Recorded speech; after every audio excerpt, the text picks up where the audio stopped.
He walked through the dimly lit stone corridor, gripping his sword tightly, eyes scanning every corner. A strange, soft object suddenly emerged from the wall, causing him to stop and stare cautiously. Days earlier, soldiers surrounded a rural home, their presence marking the beginning of an unexpected conflict. Inside, Blumdilman rested with his holy sword, contemplating the life granted by the kingdom. 6 months prior, Blum slew the Demon Lord, unknowingly setting events into motion that now approached. A determined female knight confronted Blum at his door, confirming his identity with unwavering seriousness. She declared him the kingdom's enemy, ordered to eliminate him despite his past as a hero. Blum stood calmly, drawing his holy sword while questioning her repeated attempts to challenge him. With precise movements, Blum unleashed a radiant magical attack, aiming directly at his incoming opponents. The explosive blast struck, scattering armored soldiers through the air, decisively ending the immediate confrontation. Knight watched in shock as Blum's attack shattered weapons, armor, and the surrounding battlefield completely. Blum invited her to continue the fight, prompting her to charge forward with renewed determination. Their weapons clashed violently, each strike echoing across the field in a tense display of strength. Blum effortlessly evaded her blow, countering with precision, halting his strike just before it could land. He acknowledged her determination but criticized her inexperience, leaving her momentarily speechless and visibly frustrated. Blum's blade hovered near her face, his calm voice revealing decades spent hunting and killing demons. He explained his disregard for age or gender in battle, blaming her for initiating this conflict. Blum reminded her of her status as an elite assassin, expecting her to face death bravely. He declared her death inevitable, leaving her wide-eyed and frozen under the weight of his words. Overwhelmed, she broke down in tears, her defiance replaced by fear and desperation before her enemy. Blum looked down in disbelief as fear overcame her, causing an uncontrollable reaction in that moment. Deciding against killing her, Blum admitted he was softening, avoiding adding another corpse to his count. The overwhelming shock made her collapse unconscious, leaving Blum to reflect on his recent life changes. He realized threatening terrified opponents was far removed from what a hero should be doing. Outside, Blum considered his next move, knowing his location was compromised and trouble was inevitable. Blum considered self-exile, realizing remaining in the kingdom's territory meant constant attacks under the king's orders. He sought a place beyond both kingdom and empire, but no safe location seemed available. His mind settled on the underground labyrinth, once the Demon Lord's hidden stronghold deep beneath the earth. Blum acknowledged the irony, only a Demon Lord's creation could provide peace for a hero like him. Descending the stairs, he reflected on the danger, comparing the dungeon's presence to entering a predator's jaws. Blum remembered conquering the labyrinth years ago alongside his companions Viola, Noah, and all. He recalled the dungeon's deadly traps and demons, knowing carelessness could mean becoming lost or dying inside. Elsewhere, someone observed Blum's approach through a magical scrying device, recognizing him as the former hero. A hooded figure addressed as Master confirmed Blum's identity with certainty after questioning their subordinate Irene. Blum reached the 5th underground floor, using his glowing holy sword as a torch for visibility. Blum encountered a bizarre sight, an unclothed figure partially embedded in the dungeon wall, unmoving and strange. He noticed numerous weak creatures but no dangerous demons, wondering why traps and stronger monsters were absent. Sensing someone behind him, Blum turned to see a maid addressing him by name with certainty. A young boy recalls harsh orders from his past, forced to kill without hesitation. Now deeper in the labyrinth, Bloom encounters a stern maid-like demon on the 5th floor. Suspicious of her presence, Bloom wonders why she appears in such dangerous lower dungeon levels. He notices someone wedged in the wall, possibly mining valuable magical crystals within the dungeon. Closer inspection reveals an absurd trap, unlike anything Bloom encountered during his previous dungeon explorations.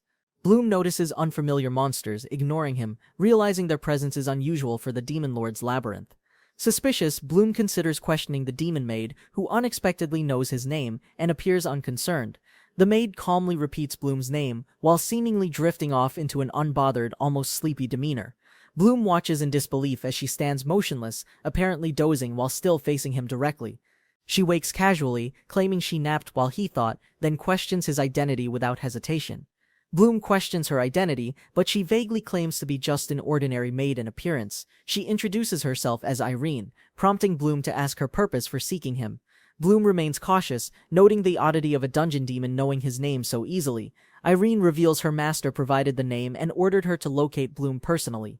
Bloom suspects the Demon Lord, recalling with certainty that he had killed him in battle. Irene leans closer, pointing out Bloom is overthinking again, disrupting the flow of their conversation. She advises him to stop complicating matters, suggesting he simply go along without unnecessary resistance. Irene offers teleportation to her master or traveling to the 20th floor, leaving the choice. Bloom relaxes slightly, deciding she might be trustworthy enough to accompany without immediate suspicion or hostility. When asked about her master, Irene admits she doesn't actually know their true identity herself. Irene initiates teleportation magic without chanting, surprising Bloom as magical energy surrounds them instantly. The spell halts abruptly, and Irene is shocked, realizing something disrupted her teleportation attempt. Bloom explains his body's high magic resistance skill, likely interfering with her ability to transport them. Irene adjusts her approach, confirming she can continue casting despite the earlier failed attempt. She resumes the spell, and bright teleportation magic engulfs them once more for the journey. Bloom arrives at a familiar throne room, recalling his past battle against the Demon Lord. He sees a small hooded figure, clearly not the Demon Lord, awaiting his arrival. The hooded figure greets Bloom casually, surprising him with unexpected familiarity and a friendly tone. Removing the hood, the figure reveals himself as Alva Arcanum Royce, Bloom's former ally. Bloom recognizes Alva as a trusted companion, powerful mage, and his closest friend from past battles. Alva notes Bloom still carries the Holy Sword, even without the Demon Lord's presence. Bloom laments being branded a villain, unable to return the weapon due to political circumstances. Alva relates, explaining he also fled persecution from the Empire despite wishing events were different. Alva admits his exile resulted from scandal involving the Empress and Princess, causing major political outrage. Despite everything, they acknowledge the situation reunited them within the dungeon's shadowed and isolated depths. On the 23rd dungeon floor, two small horned demons hovered near Ai's private chamber entrance. Ai gently fed the impatient imps, explaining to his guests they served as reliable dungeon messengers. The visitor, seeking safety, admitted he came here to find refuge away from constant outside dangers. I observed his guests' uncertain plans, noting his current lack of long-term goals or clear direction. Proposing cooperation, I declared they should transform the dungeon into a paradise, safe from outside empires. The serious look in the protagonist's eyes reveals his determination to pursue something important, unyielding. The second character, visibly hesitant, questions the feasibility of the protagonist's idea, unsure of its practicality. The discussion reveals the dungeon's main problem, with the regenerative nature of monsters making challenges more difficult. The protagonist leads the way, suggesting a demonstration to reveal what lies ahead in the dungeon.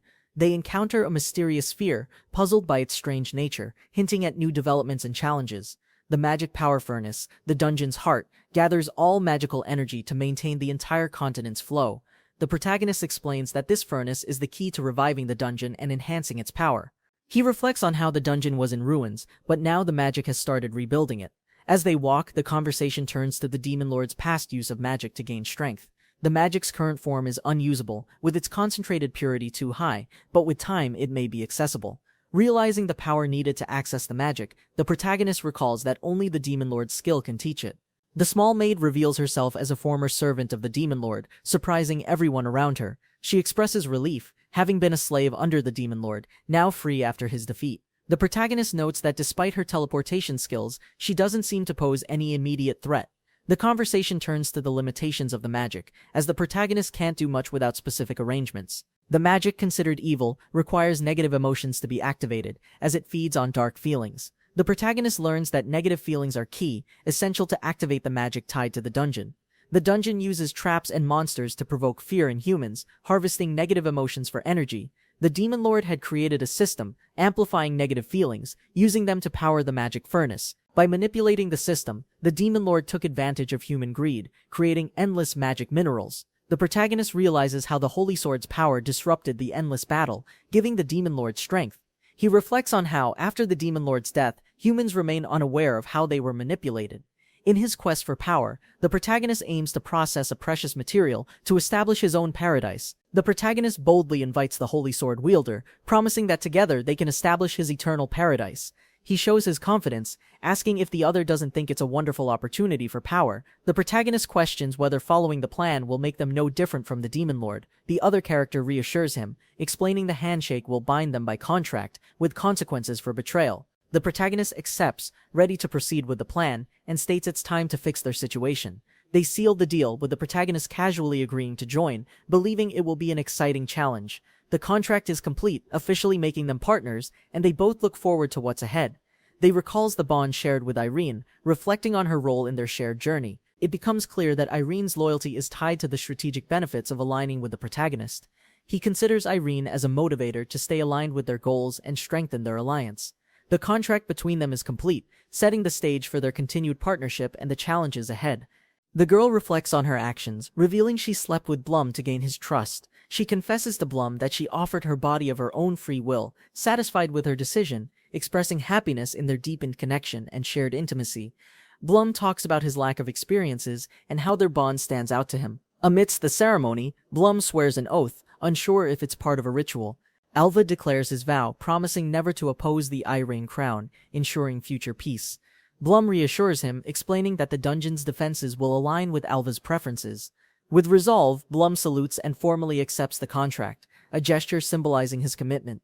Blum swears that as long as Alva upholds his word, his sword will remain undrawn. The two exchange solemn glances, their mutual pact sealed in silence, a quiet moment of trust.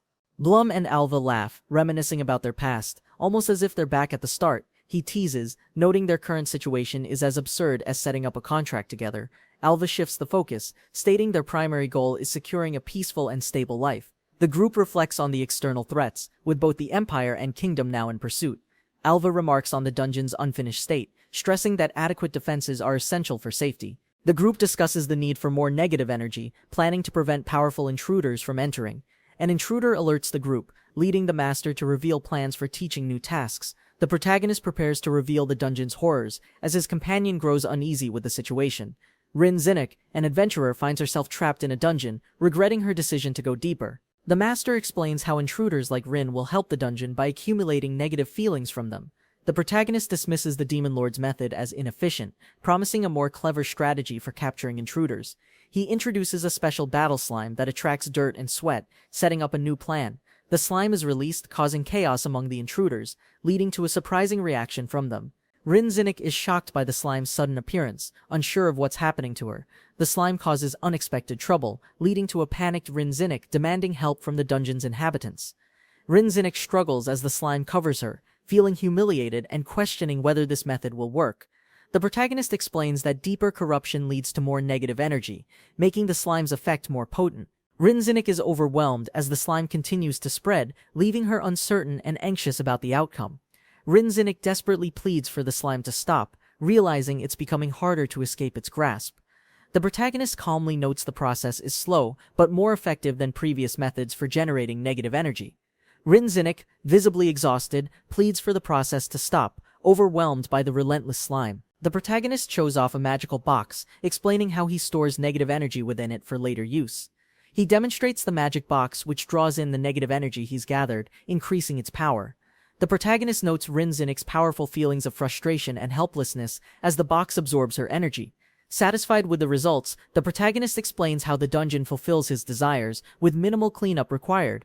The protagonist enthusiastically declares the dungeon's unique nature, with an air of excitement and flair.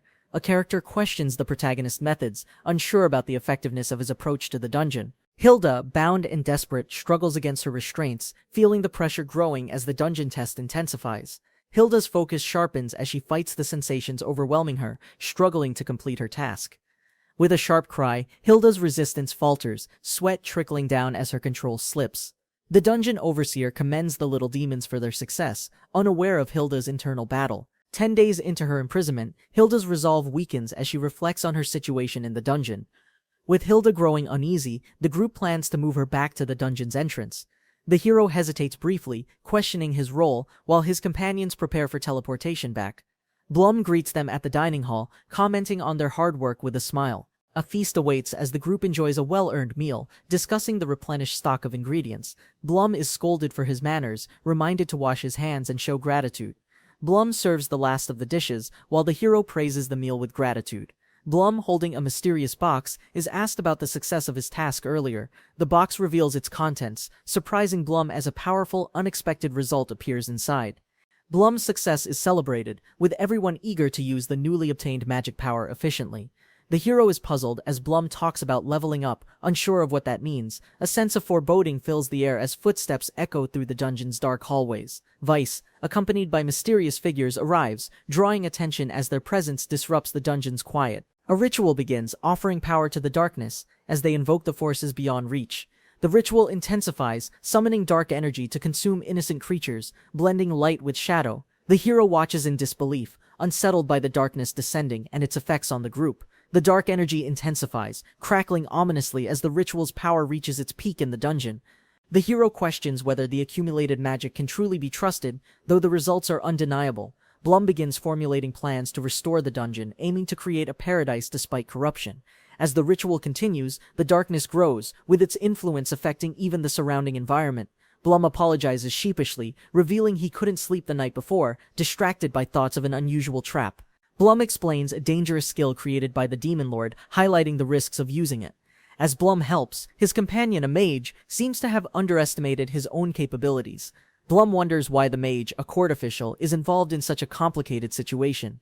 The mage, overwhelmed, tries to stay calm, knowing something else is driving his actions secretly. Suddenly, a girl appears, calling out for her master Blum, as a significant change unfolds. Blum's subordinate reports intruders, showing concern for Blum's condition while noting something is amiss. Blum realizes the intruders have other intentions beyond gathering magic minerals, preparing for battle. A powerful sword technique is unleashed, signaling the start of a fierce confrontation with the intruders. The demons on the upper floors are scattered effortlessly by the mage's overwhelming power and skill. Blum and the group unwittingly reach the 10th underground floor, realizing they've moved deeper than expected. Katlia is addressed respectfully by her subordinate Tala, who insists on being called commander during duty. Katlia humbly thanks her team for their enthusiasm, acknowledging the importance of their shared mission. Katlia demands Tala's full attention, preparing for their next mission with firm determination and readiness. Katlia names the other team members, Mia and Kate, signaling that the next phase begins now. Katlia leads her team confidently, giving the command to defeat Blum, her focus unwavering as they prepare. The group steps onto the 13th underground floor, their destination now even deeper within the dungeon. Mia marvels at Katlia's sword skills, but Kate scolds her for misremembering the sword's name. Kate corrects Mia's mistake again, emphasizing that the sword is enchanted, not entranced, despite Mia's protests. Tola, showing concern for the mission, reminds the group that their target is the hero, Blum. Katlia acknowledges the team's composure, even as doubts about their readiness for Blum's challenge linger. Tola notices Frederica lagging behind, causing concern as the group advances toward their mission's goal. Frederica, carrying heavy gear, struggles to keep up, prompting a teasing remark from Tola. Frederica reflects on her failure to assassinate Blum, remembering her demotion to a low-class knight. Regret fills Frederica as she remembers her failed mission, realizing the gravity of her disgrace. Determined, Frederica vows to redeem her honor by killing Blum, seeking to restore the Palm household's name. Frederica confidently declares, "I'll show you," as the group faces a new challenge in the dungeon. The group walks on, unaware that a magical eye is observing them through a hidden lens. Blum recognizes the knight's distinctive armor, realizing that they've been spotted by the kingdom's forces. Blum discusses his plans with a companion, revealing he had stayed at Heinkel village before arriving. The mysterious observer comments, acknowledging the group's movement and the fact that it cannot be avoided. Blum presents an opportunity to turn the disadvantage into an advantage, offering a clever plan to his partner. Blum assures his companion that no more losses will occur, but his partner questions Blum's well-being. Blum and his companion strategize, discussing how to extract negative magic power from their enemies. With a sinister grin, Blum plans to capture some prey, hinting at a cruel trap. Katlia arrives at the 13th underground floor, sensing something is amiss as she observes the scene. Frederica struggles with a wooden contraption, tugging at it with determination, but it resists her efforts. Frustrated, Frederica mourns her loss of honor as Katlia scolds her for falling into a trap. Katlia reprimands Frederica for the series of mistakes, mentioning how she had been misled and frustrated. A manual suggests an unorthodox solution, involving Frederica using water to resolve her predicament quickly. Reluctantly, Frederica takes the next step, blushing and trying to overcome her discomfort at Katlia's insistence. Frederica struggles with the wooden contraption, her discomfort clear as she faces the harsh consequences. Katlia mocks Frederica for her failure, reminding her of the shame of climbing the ladder by name. Katlia continues, discussing how the dungeon's purpose has shifted from killing to humiliating its victims. Katlia speculates that a new sadistic ruler controls the dungeon, one who shares her enjoyment of humiliation. Frederica clings to the wooden horse, realizing that the dungeon's traps are designed to degrade, not just kill. Katlia insists that Frederica's actions are for the mission, though she seems conflicted about the situation. Frederica, determined, pushes forward, declaring her actions are for Katlia's sake, despite the discomfort. Tola, concerned, questions the time spent on this, while considering Frederica's strength might be of use.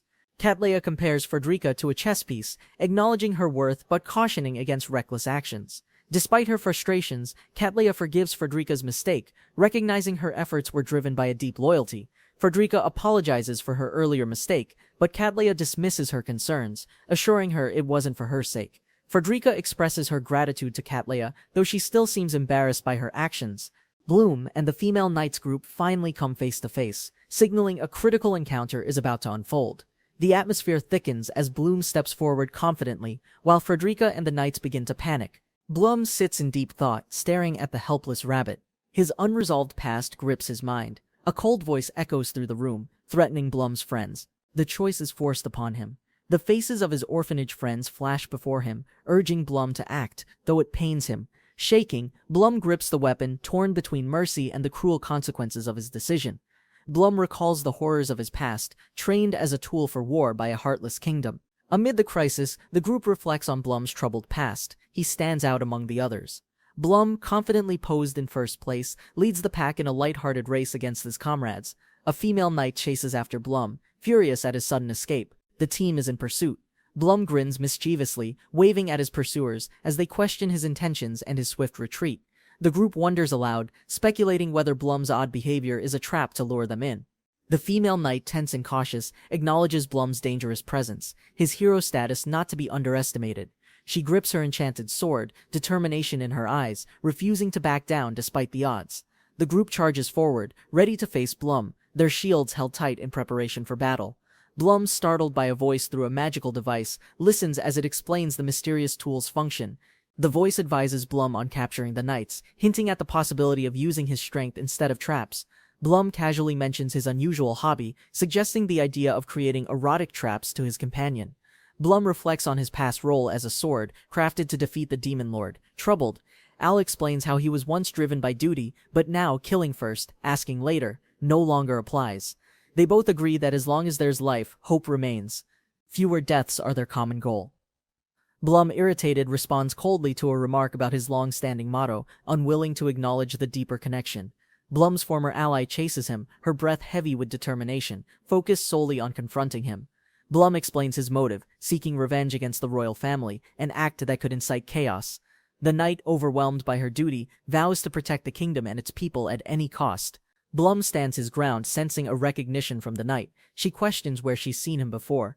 The knight and her team catch up with Blum. They're done playing his games and demand action. A figure questions Blum, mocking his past heroism with a taunting smile, while the knight watches in confusion. Blum reflects bitterly on his role as the past hero, burdened by disappointment and his fading purpose. Blum dismisses the weight of the past with a cynical grin, indifferent to the legacy of heroism. The team quickly shifts focus, sensing a trap ahead and preparing to confront the looming danger. Blum suddenly realizes the trap is set. Panic sets in as he flees from the advancing danger. The trap is revealed as a swarm of tentacles emerges, shocking the team, and panic sets in. A nervous teammate realizes the creatures react to touch, threatening to expose them if they move.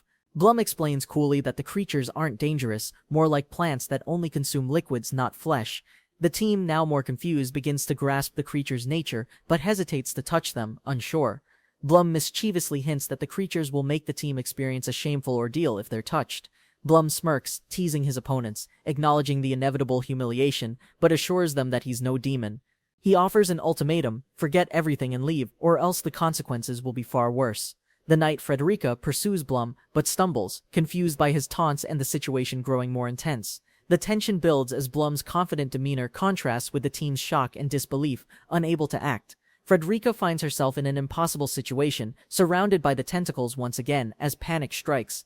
Frederica struggles as she's engulfed by the tentacles, desperately pleading for them to stop, feeling trapped. Her frantic cries escalate, the tentacles pulling her deeper into their grasp, her clothes in peril. The team looks on in shock as Frederica fights against the grasping tentacles, realizing the situation's severity. Blum, observing the chaos, smirks, amused by how easily the plant-like trap ensnares them. He continues observing. He comments on Night Palm's sacrifice, acknowledging that their survival depends on using this chance wisely. Tola is confronted by her actions as Frederica's struggle continues, and the team debates their next move. One team member questions whether to focus on saving the knight or confronting Blum, torn by duty. Blum coldly suggests that, after completing their mission, the team can save Palm, with little hope for Tola. The situation turns darker as the woman calls for the team's support in her quest for revenge. Blum grows irritated, disgusted by her mindset, accusing her of behaving like the corrupted royals from the capital. Tola is caught off guard by Blum's sudden change in demeanor, clearly mocking her reaction. Blum leaps into action, his anger fueling him as he charges toward his target with intensity. A teammate warns Blum, reminding him to focus on defeating Blum Dillmond instead of engaging in personal conflicts. Blum smirks, preparing for battle, his weapon charged with energy, ready to strike his foes. With a swift, powerful swing, Blum launches a ferocious attack, determined to defeat those who stand in his way. The battle intensifies as Mia and Kate are thrown back violently, struggling to regain composure. Blum watches in disbelief, realizing they've been knocked out by a single overwhelming strike. A confident figure steps forward, unleashing the powerful Blitz Spada, crackling with lightning energy. The conversation shifts as Blum and the stranger discuss the enchanted sword's past and true wielder. The battle reaches a crucial moment as Blum and Katlia prepare to clash, both with fierce resolve. Katlia confidently steps forward, declaring herself the one who will end Blum's life, eyes burning with resolve. Blum and Katlia clash swords in a fast-paced duel, sparks flying as the battle heats up. Blum taunts, criticizing Katlia's use of a redhead as bait, revealing an ongoing tension between them. Katlia strikes with a deadly smile, her blade crackling with energy, showing no mercy in her attack. Blum, eyeing his sword, hesitates slightly, questioning his feelings toward his weapon as light surrounds him. With a swift motion, Blum unleashes the light sword of lucidity, clashing fiercely with Katlia's strike. Katlia's enchanted sword trembles, its power crumbling, as Blum's light forces it to flicker and fade. Realization dawns on Katlia's face. This holy sword's power is far beyond her expectations. The battle escalates, both warriors pausing for a brief moment, sensing that the end is near. But then, Blum falters, gripped by his illness. Concern spreads among those witnessing his sudden weakness. Blum's thoughts deepen as he recalls the man who was forced to fight the Demon Lord, a tragic hero. A playful remark from a companion, calling it the can't leave victims alone syndrome, lightens the mood slightly. Blum admits his internal struggle, a flicker of uncertainty crossing his face as he speaks. He brushes off anger, revealing his true feelings about the situation, specifically not wanting his sword tainted. Both sides acknowledge the illogical nature of their actions, but Blum's frustration is clear. He's not backing down. Blum fiercely declares, "I'll make you cry." His resolve solidifies, ready to face Katlia head-on. Katlia is taken aback, trying to process Blum's anger. She questions why he's fighting for her enemy. Katlia begins to unravel the truth, realizing that the one who hurt her is Blum's enemy. As the fight ends, Katlia's mind is clouded with confusion and doubt, leaving her with unanswered questions. Faces a challenge. His opponent, a rabbit, lies dead as the battle grows increasingly dangerous. Blum remembers his past struggles while the female knights, armed with swords, charge him, ready for battle. The knights prepare to strike, their faces full of determination, as Blum begins to counter their moves. A young observer comments on Blum's skill, impressed by his ability to hold back against two opponents. The conversation continues as they discuss Blum's enchanted sword, realizing he's likely sparing his opponent's lives. Blum has an impressive skill, magic power resistance. It halves the impact of magic attacks, saving him. Magic resistance doesn't protect against direct physical hits. The lightning-infused sword could still be a deadly threat. Even with his magic resistance, a lightning-infused strike would be fatal for Blum, leaving him vulnerable. Blum is cautious. He avoids aggressive counterattacks, recognizing his opponent's increasing strength and readiness to strike. One of the knights uses her subordinate as a shield, waiting for Blum to make a mistake. Blum recognizes the female knight's ruthless calculation. The pawn-like sacrifice shows her true manipulative nature in battle. Blum prepares his spell with determination, aware that his next move will force the knights to act. The knight feints, knowing her attack won't hit. She's setting up for a more strategic move. Blum notices the shift. The female knight and her ally are using calculated tactics to wear him down. Blum clenches his fists, deciding he won't kill the girl with the ringlets, despite his growing frustration. Katlia realizes Blum is more formidable than she expected. She decides to end the fight soon. Katlia's sword, glowing with magic, is a powerful shield, but she wonders how much longer it will last. Katlia senses it's time to strike, preparing herself as Blum remains on guard against her next move. Blum notices Katlia's stillness. He wonders if she's planning something devious while he holds his ground.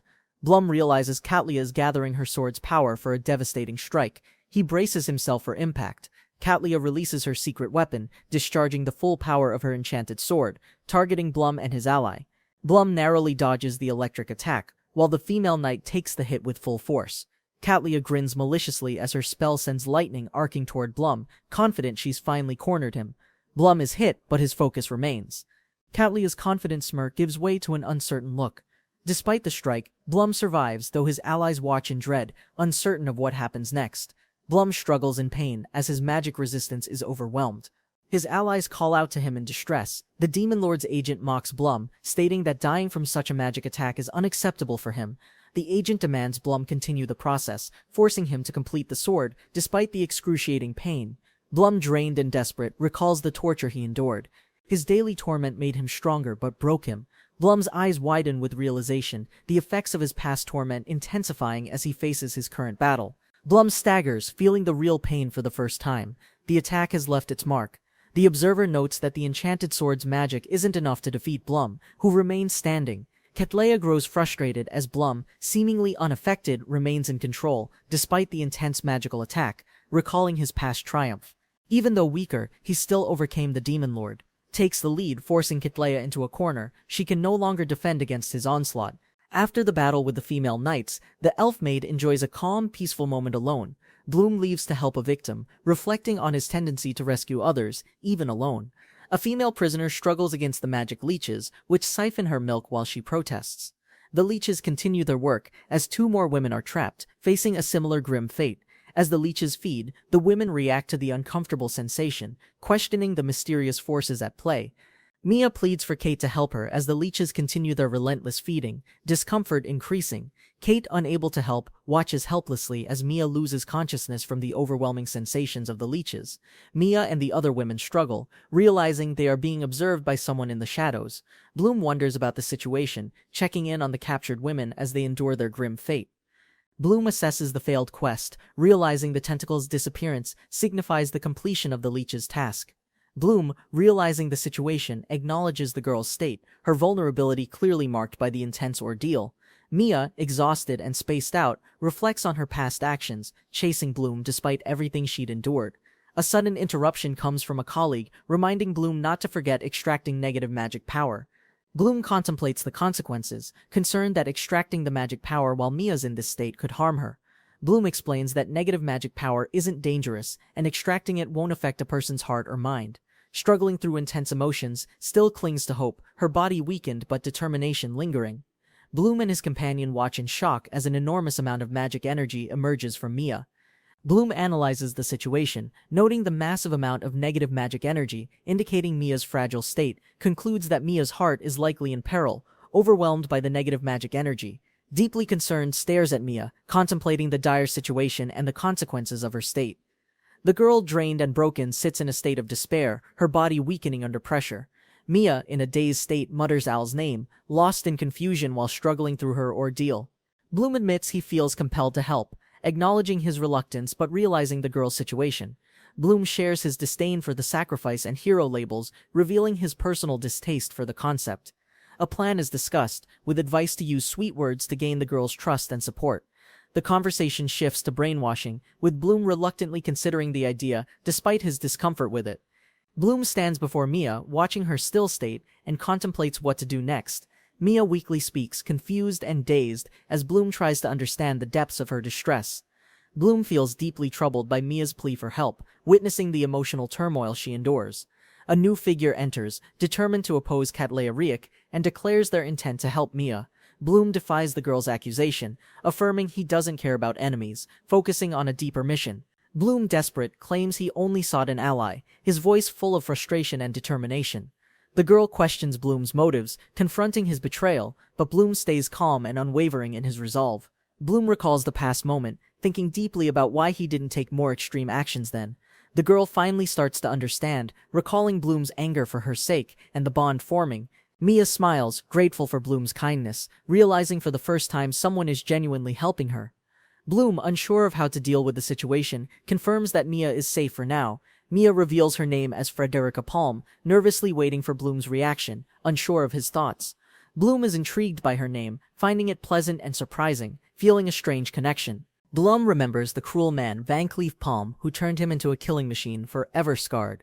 Consumed by hatred, Bloom faces a stranger, demanding to know if they are tied to Van Cleef. The stranger answers, revealing a shocking connection to Van Cleef Palm, which shakes Bloom to his core. A sudden flashback reveals the powerful Palm family's dark influence, tying Blum's fate to Van Cleef. Overcome with emotion, Blum struggles while the stranger offers comfort, sensing the weight of his past. Blum is consumed by hatred as he faces the woman tied to Van Cleef's bloodline. The stranger challenges Blum, questioning if killing her truly offers the relief he seeks. The stranger reveals knowledge of Blum's painful connection to the Palm household and its influence. Blum is urged to kill her, but the stranger reassures him that no one would blame him. Blum is forced to confront the truth. What he really desires isn't just vengeance. Blum contemplates, breath heavy, realizing that if he kills her, it might finally feel justified. Doubt creeps in. Blum struggles to understand whether corruption is something he can escape. In frustration, Blum admits that killing her would only be a way to vent anger. The stranger smirks knowingly, pressing Blum to make a decision, offering a strange sort of comfort. Meanwhile, others suffer. Cat Leia's role becomes more apparent, a symbol of stability for the future. The stranger smirks, knowing that the true reason for Blum's struggle is something far deeper. As they walk, Kashi is visibly frustrated, questioning Blum's involvement with the unexpected companion. Kashi's anger boils over, her frustration at Blum's inaction boiling into harsh words and demands. Blum's heart races at the mention of Cat Leia's name, his inner conflict growing stronger. The situation escalates as the tense emotions boil over, leaving Blum to question his loyalties. Cat Leia mocks her captor, questioning the betrayal she suffered, asserting her strength despite the situation. Tension rises as the captor scorns Cat Leia, calling her arrogant for challenging them in such a way. Cat Leia struggles in pain, but her resolve doesn't break, even as frustration intensifies from all sides. Blum walks by, unaware of the chaos, and unsettling laughter fills the air as he moves. Kakashi watches Cat Leia in torment, her words dripping with malicious intent, revealing their deep rivalry. The captor promises to return the favor, hinting at a darker turn in their relationship. Cat Leia taunts her captor, suggesting that Blum's fondness for someone like her isn't surprising. With a sinister smile, Cat Leia responds to the captor's twisted manipulation, refusing to give in. The situation worsens as one of the captors offers a cruel observation about Cat Leia's unconscious state. Kakashi, eager for more control, grins at the possibility of adding another tormenting device to the mix. Frederica begs, desperate for mercy, as the situation spirals beyond her control and understanding. The sinister sound of thumping fills the air as a new threat looms over Frederica. Frederica pleads, tears streaming, overwhelmed by the escalating torment, as Blum watches in silent tension. Frederica's agony intensifies as the tormenting creatures inflict pain, her scream echoing through the chamber. Cat Leia glares at the situation, watching Frederica's breaking point, her mind working through twisted thoughts. Pain overwhelms the victim as she endures torment, her heart breaking under the relentless pressure. The intense magic power builds within, as the dark magic resonates through the tortured body. A dark force emerges, symbolizing the twisted punishment meted out to the three knights. The dungeon's first floor features a small blob-like creature, aimlessly floating near the entrance. The defeated knight slumps as a banner declaring losers is held over her head in mockery. Blum complains of exhaustion while carrying 4 people, a small creature commenting on his fatigue. Blum assures the creature that he'll regain energy by night, despite his current exhaustion. With a light toss, Blum sends the slime rolling, while his companions watch the playful moment. Blum, satisfied with his work, announces he's finished cleaning, while the small creature observes nearby. A character expresses surprise, commenting on how far Frederica has gone, draining others dry completely. Blum muses that it's normal for people to view their enemies or opposers as evil or cruel. Characters discuss their thoughts on the defeated group's fate, speculating they'll return to the royal capital. An eager, excited character asks Blum for directions, asking Blum, Frederica, brainwashed, has become strangely attached to Blum, who's humorously compared to a pet dog. Blum feels embarrassed, remembering the awkwardness, and reflects on how the brainwashing was amateurish. Blum considers the possibility of Frederica's remorse for her betrayal, wondering if she'll harm herself. Blum resolves to ask Al for shelter for Frederica, knowing it's the only option left. The door opens, symbolizing the start of a new day, as the story progresses forward. Frederica, now sane, feels remorse for betraying her companions, though she denies the cause of distress. Frederica struggles with guilt, yet justifies her actions, though deep down she's unsure about them. Blum realizes Frederica feels no guilt for her actions, seeing her struggle with this emotional void. Blum understands Frederica's internal conflict, where she struggles to reconcile justice with the evil within. Blum, with determination, presents a proposal to Frederica, catching her attention as everyone watches closely. Blum boldly declares to Frederica, "Become mine," while she remains silent, trying to process it. The group reacts with surprise and laughter at Blum's declaration, struggling to contain their amusement. Frederica asks Blum what he means, confused by his proposal, while Blum remains resolute and calm. Blum proposes a life away from the kingdom, claiming it's better than continuing the knight's path. Blum and Frederica, both quiet, stand together, each contemplating the possible paths before them. Frederica wonders why Blum's words now sound charming, realizing she's no longer feeling manipulated by him. Blum expresses his desire for Frederica to find balance between her sense of justice and corruption. Blum tells Frederica that once she recognizes her conflict, things will become much easier for her. Hesitant yet moved, agrees with Blum, grasping his hand tightly, emotions flooding in. Holding Blum's hand, Frederica smiles, noting the warmth, feeling comforted by their shared moment. Blum, surprised by Frederica's trust, wonders why her reaction is different now compared to yesterday. Blum tells Frederica that her struggle between justice and corruption is just the natural human condition. Blum encourages Frederica to accept her conflict, believing that recognizing it will make everything simpler. Blum reflects on how Frederica's presence is changing him, compared to his previous self before Al. Companion points out that no matter Blum's reasons, it's him who caused Frederica's smile. Blum's companion philosophizes about everyone having a soft side they cannot ignore, despite not liking it. Walking away, accepts his defeat, unsure if the conflict is truly resolved or ongoing. The girls practice under Blum's watch, struggling with their training but still trying to impress him. As Blum takes longer, the girl waits patiently, her expression shifting from concern to impatience. She realizes Blum's return, but questions whether her waiting makes her seem too eager for him. She decides to act indifferent, pretending annoyance as Blum approaches with an unfazed expression on his face. Blum walks with another woman, unaware of her watchful eyes, as she pulls on his shirt. The girl stares at Blum, confused by his actions, questioning what exactly he is thinking. In a moment of relaxation, she awakens, appearing exhausted but intrigued by the ongoing situation. She reflects on the time passed since the Cat Leah case, maintaining a semblance of routine. The dungeon remains active, as negative magic power is harvested from intruders falling into traps each day. Frederica, a new addition, appears eager to join the party. The group considers her potential. Blum has been sleeping more often lately. The girl notices his deep slumber and wonders why. Once plagued by constant assassination attempts, now sleeps peacefully, a stark change in behavior. The girl reflects on Blum's past, linking his newfound peace to their shared experiences and mutual interests. Blum and the girl share a moment. He smiles, holding her hand as they enjoy comfort. Content with his restful nights, rests beside her. The girl expresses mixed feelings about his behavior. The girl worries about Blum's intense activities, questioning whether she can handle his demanding pace. Irene checks her status, concerned about her HP dropping early, and reflects on her tiring day. Frederica has adapted to their daily life, but Irene feels curious about her behavior.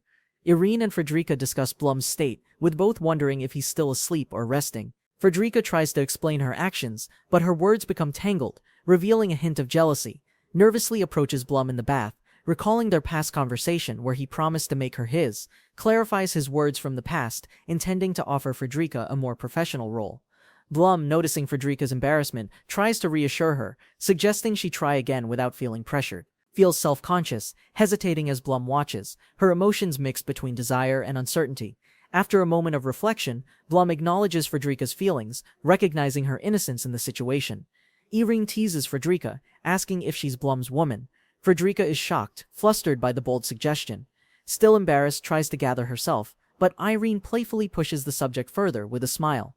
The conversation continues, with Frederica questioning Irene's intentions, feeling conflicted about her feelings for Blum. Irene gives advice to Frederica, implying that if she truly wants Blum, she must be more assertive. Contemplating Irene's words, expresses her exhaustion, wondering how much longer she can handle the emotional strain. Reflects on Blum's words, realizing that she only possesses half of him, just like he does. Frederica and Blum, having settled for half of each other, struggle with their unresolved desires. Explains the painful reality of their relationship, where both possess half and only desire each other, seemingly content with their complex relationship. Claims it's all they can have, despite the emotional strain. Frederica, feeling defeated, accepts their limited connection, while Irene observes, waiting for what comes next. Struggles to understand Blum's sarcasm, and the cat tries to explain their confusion. Blum, determined, leads the group to tackle work before breakfast, even as trouble looms. The group follows Blum, ready to face the day, unaware of the impending unresolved challenges. Bloom stands in the Demon Lord's labyrinth, demanding more power from the mysterious core room. He channels the Demon Lord's procedure to acquire magic power, pushing his limits with desperation. The immense magical strain overwhelms him, but Bloom insists it's essential for his paradise. Beatrice vows to succeed in her task, determined to reach Bloom and fulfill his wish. Mignon gazes out the window thinking about Bloom while he observes her from a distance. The window shows a mysterious handprint, hinting at something or someone important approaching Bloom. Mary Harlan and Roy Harlan share a loud, boisterous laugh as they continue their journey. The trivia explains the labyrinth's location, while Mary and Roy's laughter echoes around the area. Kairos Rodley, with concern, questions their actions, sensing something strange, but Roy laughs it off. Roy, hearing Kairos's concerns, dismisses them humorously, but something in the air feels off. Mary and Roy laugh, explaining their family's battle ritual that involves intimidating laughter to defeat foes. Kairos clarifies the mission's purpose, but Roy humorously brushes off his concerns, focusing on the journey. Mary and Roy discuss the target, Alva Arcanum Royce, an ex-court magician accused of treason. Kairos expresses frustration with Nina's presence, questioning why she was included in a dangerous mission. Nina, cold and resolute, declares her hatred for Alva Royce, whose actions against Mina anger her. Full of anger, vows to kill Alva Royce for his actions against Mino-sama. Beatrice justifies Nina's presence on the mission, emphasizing her skills and her loyalty to Mina. Nina proudly declares herself an adult at 18, a powerful mage from the Dietram household, embarrassed after Kairos questions her age, causing her to angrily rebuke him. Kairos and Roy discuss Nina's presence, revealing the dangers of the dungeon and their mission. Roy jokes about Nina owing him a favor, while Kairos remains uncomfortable with the situation. Nina nervously eyes the masked knight Beth, sensing something unusual about the mysterious figure. Beth is asked if she's ready, while Roy laughs, eagerly preparing the Harlan party for action. The glowing end of a staff hints at a hidden power, increasing the tension in the air. Mimyon, the Zavek Empire's princess, examines her sword, noting the lack of luster and sharpness. Mignon struggles with the command to return to the imperial capital, feeling torn by duty. Suspended in despair, Blum contemplates Al's secret, urging anyone coming for him to act quickly. That night, Blum encountered two women and a deep connection formed between them. Their relationship grew quickly, and soon they shared an undeniable, passionate bond. Blum made a vow, promising to return before it was too late, their hope intact. Amidst the silence, a faint presence appeared, and someone desperately called Blum's name. Blum finally awoke, greeted by a relieved servant glad to see him conscious again. Suddenly wakes up, confused about his actions, remembering the strange events before he passed out. His servant reminds him that he absorbed the core's magical power, leading to his collapse. The servant watches him intently, suspicion rising as Blum reacts awkwardly to the new magic.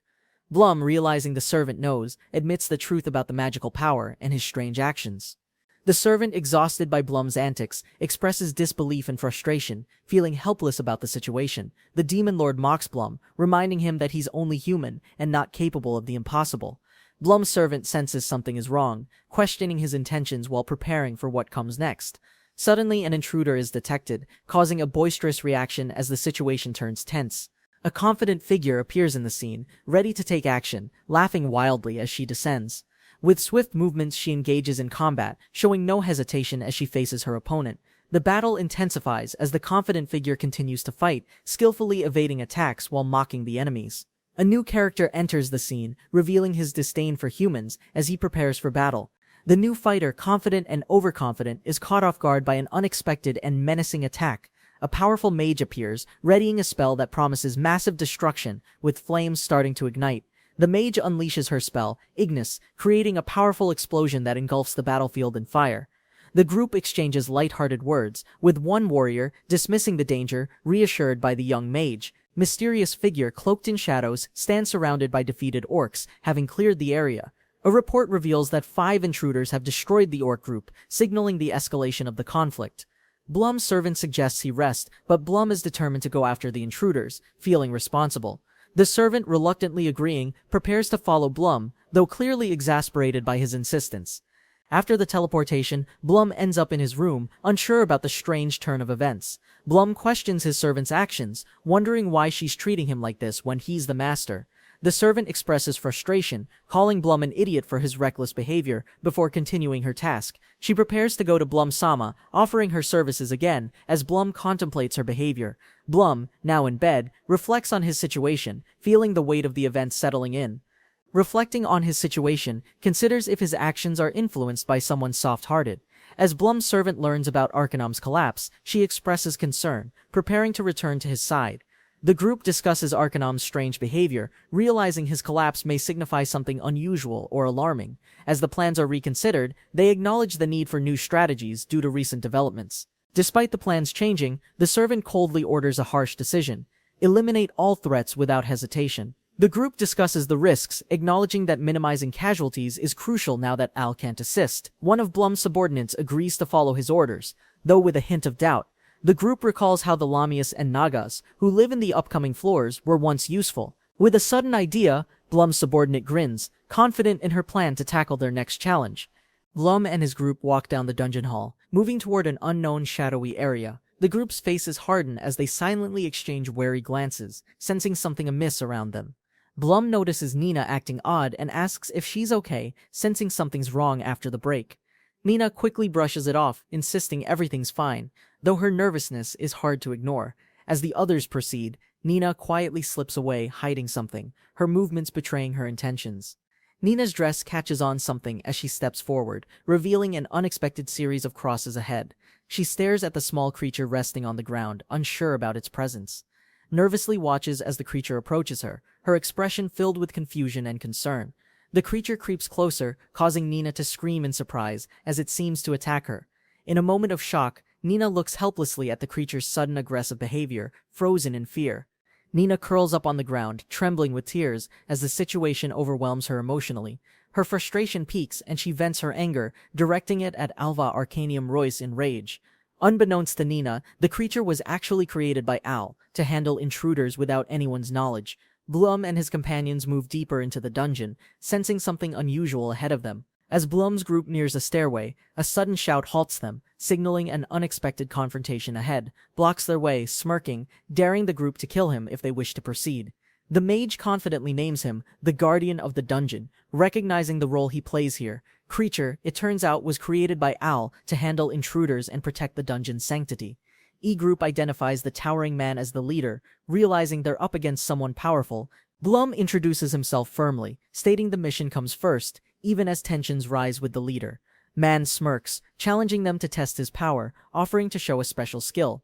With a dramatic motion, he raises a brilliant holy sword, radiating an intense blinding light. The group stares in disbelief as the legendary weapon glows with overwhelming, undeniable power. Tension heightens when one of the women grabs Nina, holding a sword to her throat in warning. Nina's eyes widen with fear as she's held hostage, leaving the group with no easy choice. The group is on high alert, preparing for an intense standoff as the situation escalates. Nina and Blum share a sly grin, revealing they've set up a decoy to distract their foe. Realizes he's been outplayed, growing frustrated at the cleverness of their tactics. Blum, unfazed, rejects the title of hero, making it clear that he doesn't play by their rules. Suddenly surrounded by enemies, and Blum's response is one of calm anticipation. In Tars, head of the Lamia clan, and Hale, head of the Naga clan, discuss their plans. They plan to create a trap that will keep their targets from escaping, focusing on strategy. The two women reveal their motivations. The Nagas crave spirits, while the Lamias seek pleasure. Nina is suddenly thrust into the center of the action, terrified as she's caught by the enemy. Helpless, Nina screams for them to stop, fear gripping her as the situation turns dire. Blum mocks his opponent, explaining the rules as he enjoys seeing the defeated subject to disgrace. Shrugs, describing the Naga's obsession with men, adding a chilling note about their cruelty. A standoff occurs, with Blum calmly noting that his opponent would be killed from behind in their fight. Blum confidently declares that if they want to defeat him, they'll need far more people than this. The team moves cautiously through the dim dungeon, where they face ominous shadows and lurking threats. Blum confidently reflects on their success, confirming that everything has gone as Frederica planned. The group discusses Frederica's unexpected tactics, impressed by her ability to manipulate monsters for their cause. A masked figure warns Beth of the unknown power ahead, instructing her to be vigilant. Beth confronts a cloaked figure, readying herself for a battle with unwavering determination in her eyes. Realize Blum might actually be the hero, intensifying their determination to eliminate him. Blum humorously challenges them, confident in his strength. His team is ready for anything. The enemy remarks on Blum's heroic status, but declares they will not run from him. Group questions their next move, surprised by the new challenge ahead of them.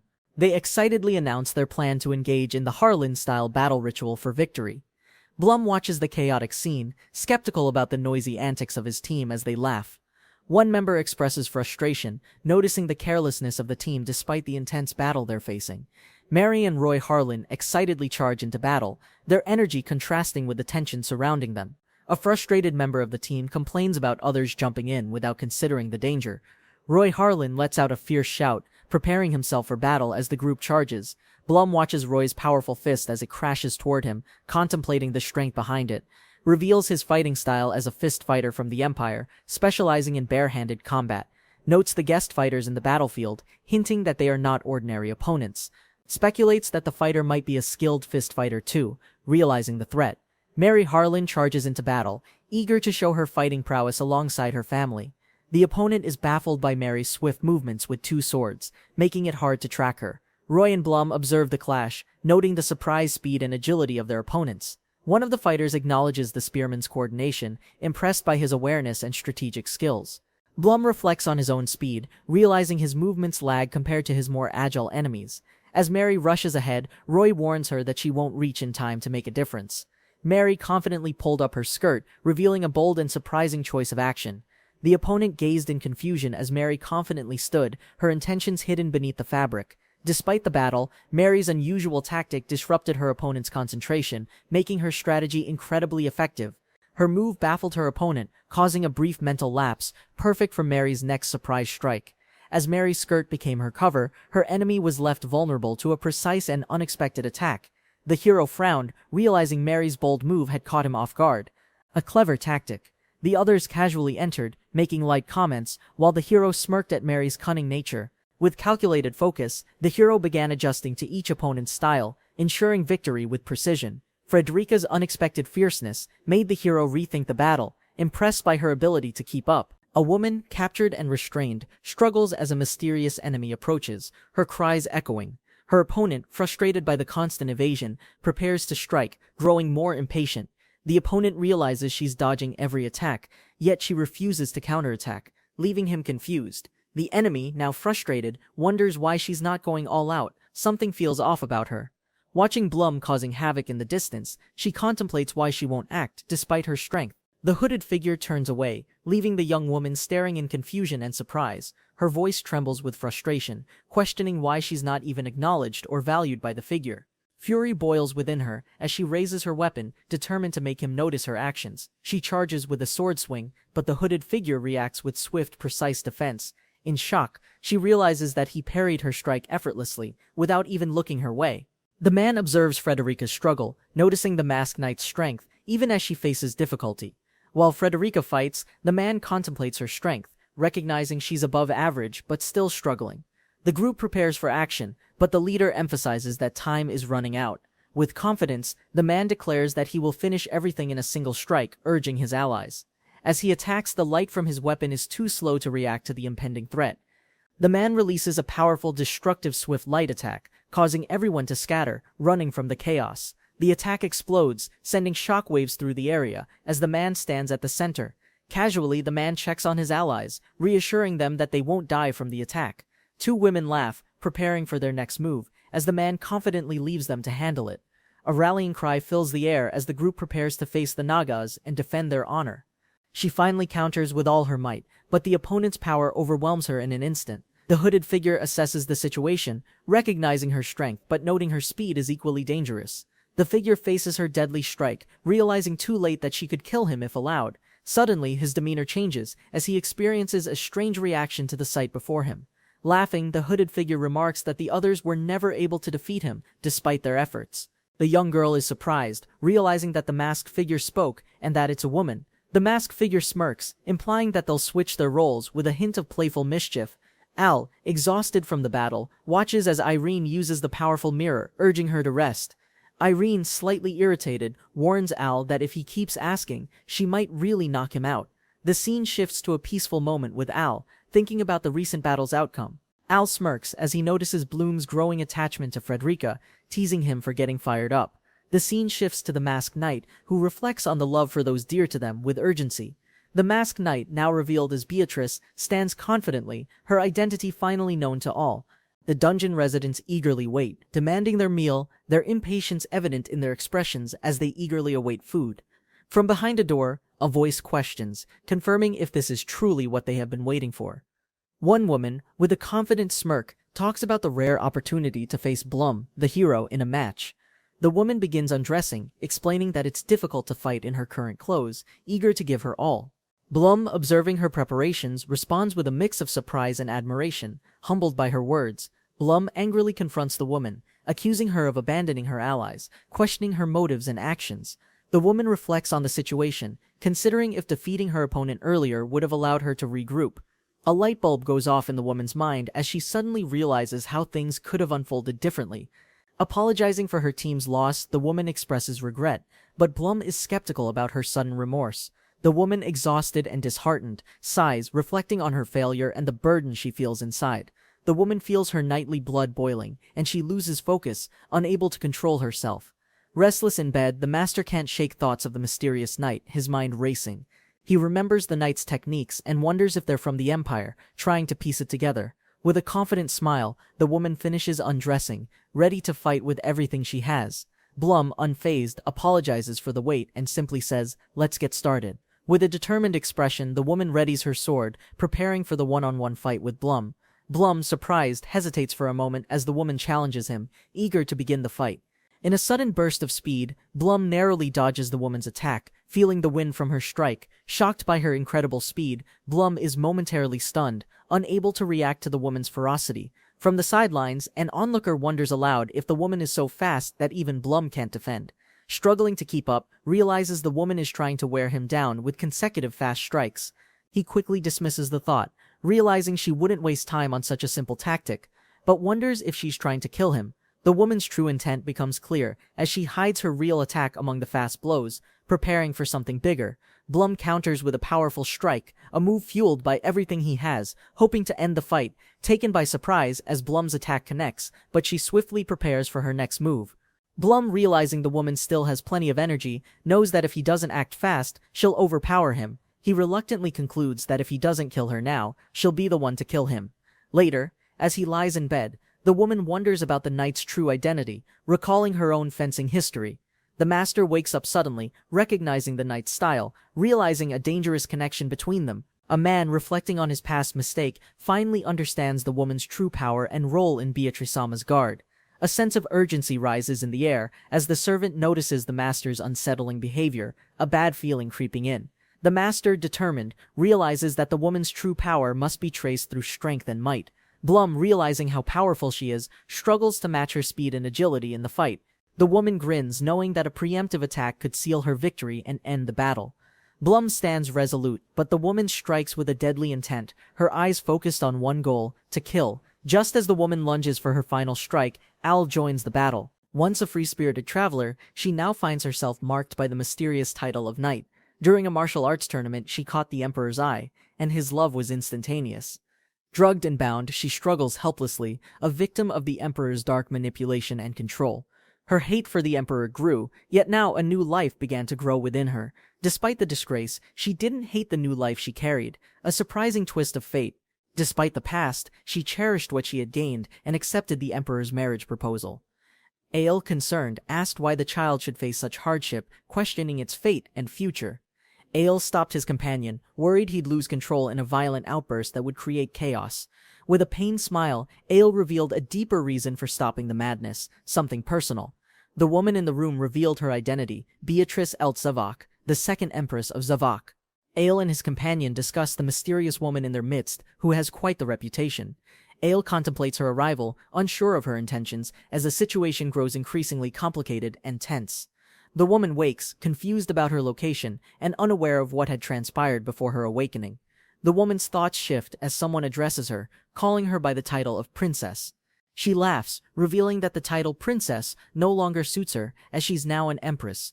Reuniting after a long separation, the two share a moment, filled with smiles and warmth, expresses his joy at seeing her again, despite the crazy circumstances surrounding their reunion.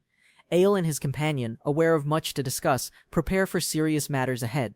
She admits her folly in taking the risk herself, and Ale scolds her for the recklessness. Visibly concerned, questions Minato's actions, uncertain if she truly left or was held back. The woman admits to her recklessness, acknowledging it was now or never to act. Ail's pained expression mirrors the woman's desperate plea, as she admits needing him more than ever. Despite her urgent actions, Ail notes they might be running out of time, making their situation critical. Ail reflects on the poor timing, exhausted from the final steps of his strengthening process. He struggles to keep up, weakened from the toll of his recent power, but perseveres. They both accept the situation with resignation, understanding it was nearly impossible from the beginning. Assured, she tells Ail neither she nor the girl will blame him, offering silent support. Ail is frustrated as the two act like they've forgotten him, displaying a lack of awareness. The woman contemplates using something she didn't want to, realizing there's still a chance, despite doubts. Ail, determined, reveals that the last resort might be their only option, leading to serious action. Irene and Beth discuss an intruder's identity, suspecting that someone in the group knows her. Irene explains the orc's death and the need to collect negative magic, showing their priority. A scene of chaos ensues, with someone overwhelmed, while another tries to stop them. With a plea for mercy, the group begs to stop the madness, but it continues. The masked figure declares his depravity, reveling in his twisted nature, without holding back against allies. Frederica consults her senior about the difficulties of working under a depraved man, seeking advice. Her senior acknowledges her thinking, appreciating her dedication while hinting at an important next step. A strange figure watches, noting that Frederica should work hard so her senior doesn't suffer. With a mysterious tone, someone calls Al, signaling an important conversation about to unfold. Al approaches Bloom, his pace slow and deliberate. A long-awaited moment where secrets may finally emerge. The weight of the request hangs in the air as Bloom hears of the dangers to come. Guilt shadows Ail's face as he reflects on the selfishness driving him, knowing the cost in lives. A deep breath escapes, and with trembling hands, Ail acknowledges his dire need for Bloom's help. Without further hesitation, Bloom gives his answer, accepting the favor despite the perilous journey ahead. Al accepts, but confusion shows on his face. He hasn't even heard the request yet. Bloom warns Al to take the situation seriously, hinting at something far more dangerous ahead. Al tries to downplay his frustration, but even the imp can sense the tension between them. Bloom interrupts, clarifying that trust alone won't be enough. There's a deeper, more practical bond. Walking side by side, Bloom explains their relationship is grounded in past deeds, not mere belief. The former hero and his ally discuss the concept of favor and returning debts someday. His ally contemplates the situation, thinking of a way to navigate the favor dilemma. The former hero now reminds his ally that he's no longer a simple friend. He's the boss. Realization hits his ally as he notices the shift in power and the responsibility it entails. Realizing he's being led by the former hero feels like a mere servant. Bloom stood in silence, his nerves tingling as the unsettling words of the stranger echoed. A sudden shift in the air made Bloom uneasy. The stranger's smirk hinted at something dangerous.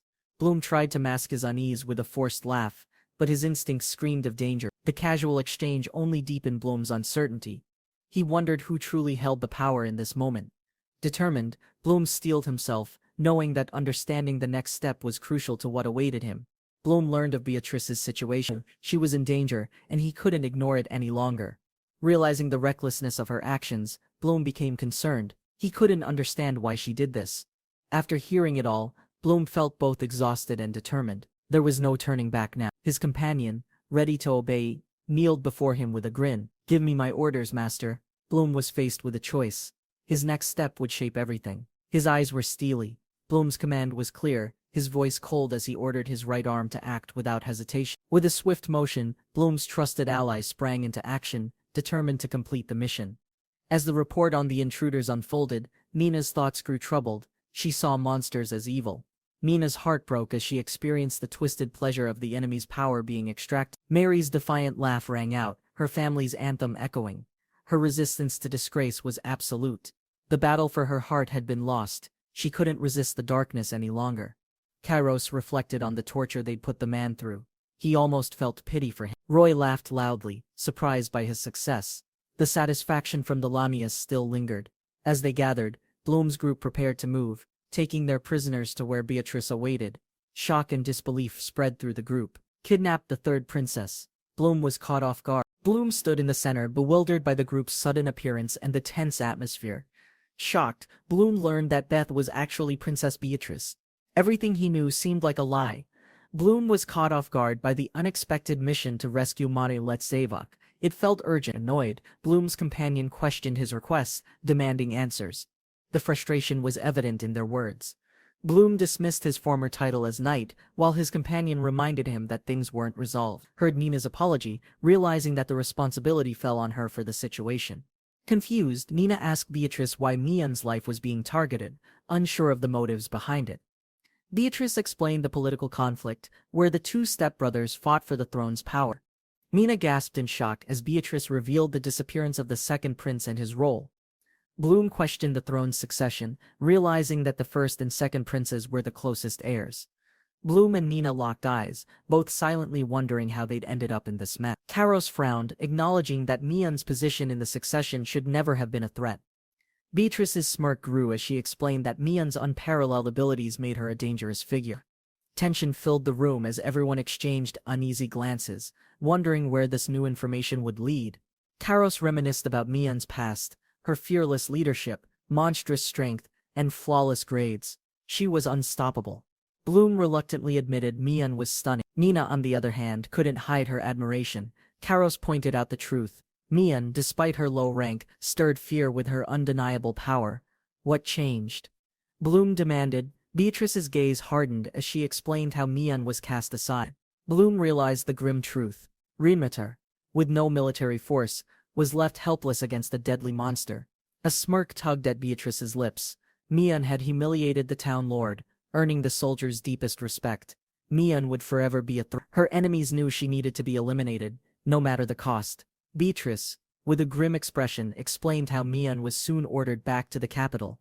Disaster loomed. Bloom clenched his fists, realizing the plot behind Mian's return. Things were about to get worse. The group exchanged glances. Bloom had his role, but others were preparing for action too. "I'll need your help for this," Bloom continued. The others knew it wasn't a simple task. Bloom weighed the situation carefully, knowing taking Mian would mean unnecessary casualties, something he hoped to avoid. The reality hit him. He had no idea what Mian even looked like, but he had a plan. The bodyguards, determined to stay by his side, readied themselves for the dangerous mission ahead. Though some hesitated, their loyalty was clear. No one would stand idle when Mian's under the weight of their unwavering gazes. Bloom realized there was no turning back. Everyone was committed. Bloom's plan was risky, but he didn't want to resort to unnecessary violence. He had his limits. Reluctantly, Bloom acknowledged the need for assistance, but the responsibility weighed heavily. Everyone was committed now. The situation left her with no choice. She had to stay behind and manage the dungeon. Bloom realized the urgency. If they didn't act fast, the opportunity to take Mian would slip away. Determination glinted in her eyes. She was ready, and Bloom knew she'd handle things in his absence. Bloom had a heavy heart, leaving things in Frederica's hands. She would care for his friend. As Ulkan rested, his peaceful smile reflected the quiet camaraderie he shared with his loyal friends. The plan was set. Tomorrow they would depart, and the mission would unfold with swift precision. With an air of amusement, Beatrice hinted at their heroic tale, and Bloom couldn't help but sigh. Bloom sat in silence, reflecting on his past life as the women seated near him whispered. Outside the window, a pair of travelers rode swiftly, heading toward a destination unknown. With a thoughtful expression, Bloom pondered the direction of his journey and the new companions. He stretched, feeling the tension of their group dynamics, unsure of where this path leads. The women, nervously glancing at Bloom, hesitated, yet Bloom reassured them with a warm smile. Bloom, the girls, and the newcomer exchanged glances, each silently pondering their uncertain, uneasy future together. The atmosphere shifted as Bloom spoke, his voice dry and measured, understanding the discomfort in the room. The tension was palpable as Bloom questioned his role, but the girls were clearly still unsettled. He stared out the window, the passing scenery reminding him of the days spent inside the dungeon. As the journey continued, Bloom noted their progress. Halfway to Remtor, feeling the weight of each mile, Bloom sighed, realizing the journey would stretch on for days, and the discomfort would linger. His thoughts drifted, reflecting on the harsh reality of being a hero, often seen as a killer. The carriage finally arrived in Remtor, signaling the end of their journey and the beginning of uncertainty. In the quiet room, Minato sat alone, lost in thought about the gift her brother had sent. Her eyes landed on the blue swift bird in the cage, questioning the meaning behind it.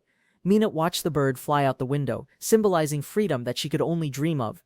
With a determined smile, she thought about the bird's flight, believing anyone should be free to soar. Meanwhile, the night grew darker, and a group of men sat around a fire, discussing. One of the men nodded, affirming their conversation, unaware of Bloom's confusion over their topic. The man's sudden shaking startled his companions, causing them to worry about what was going on.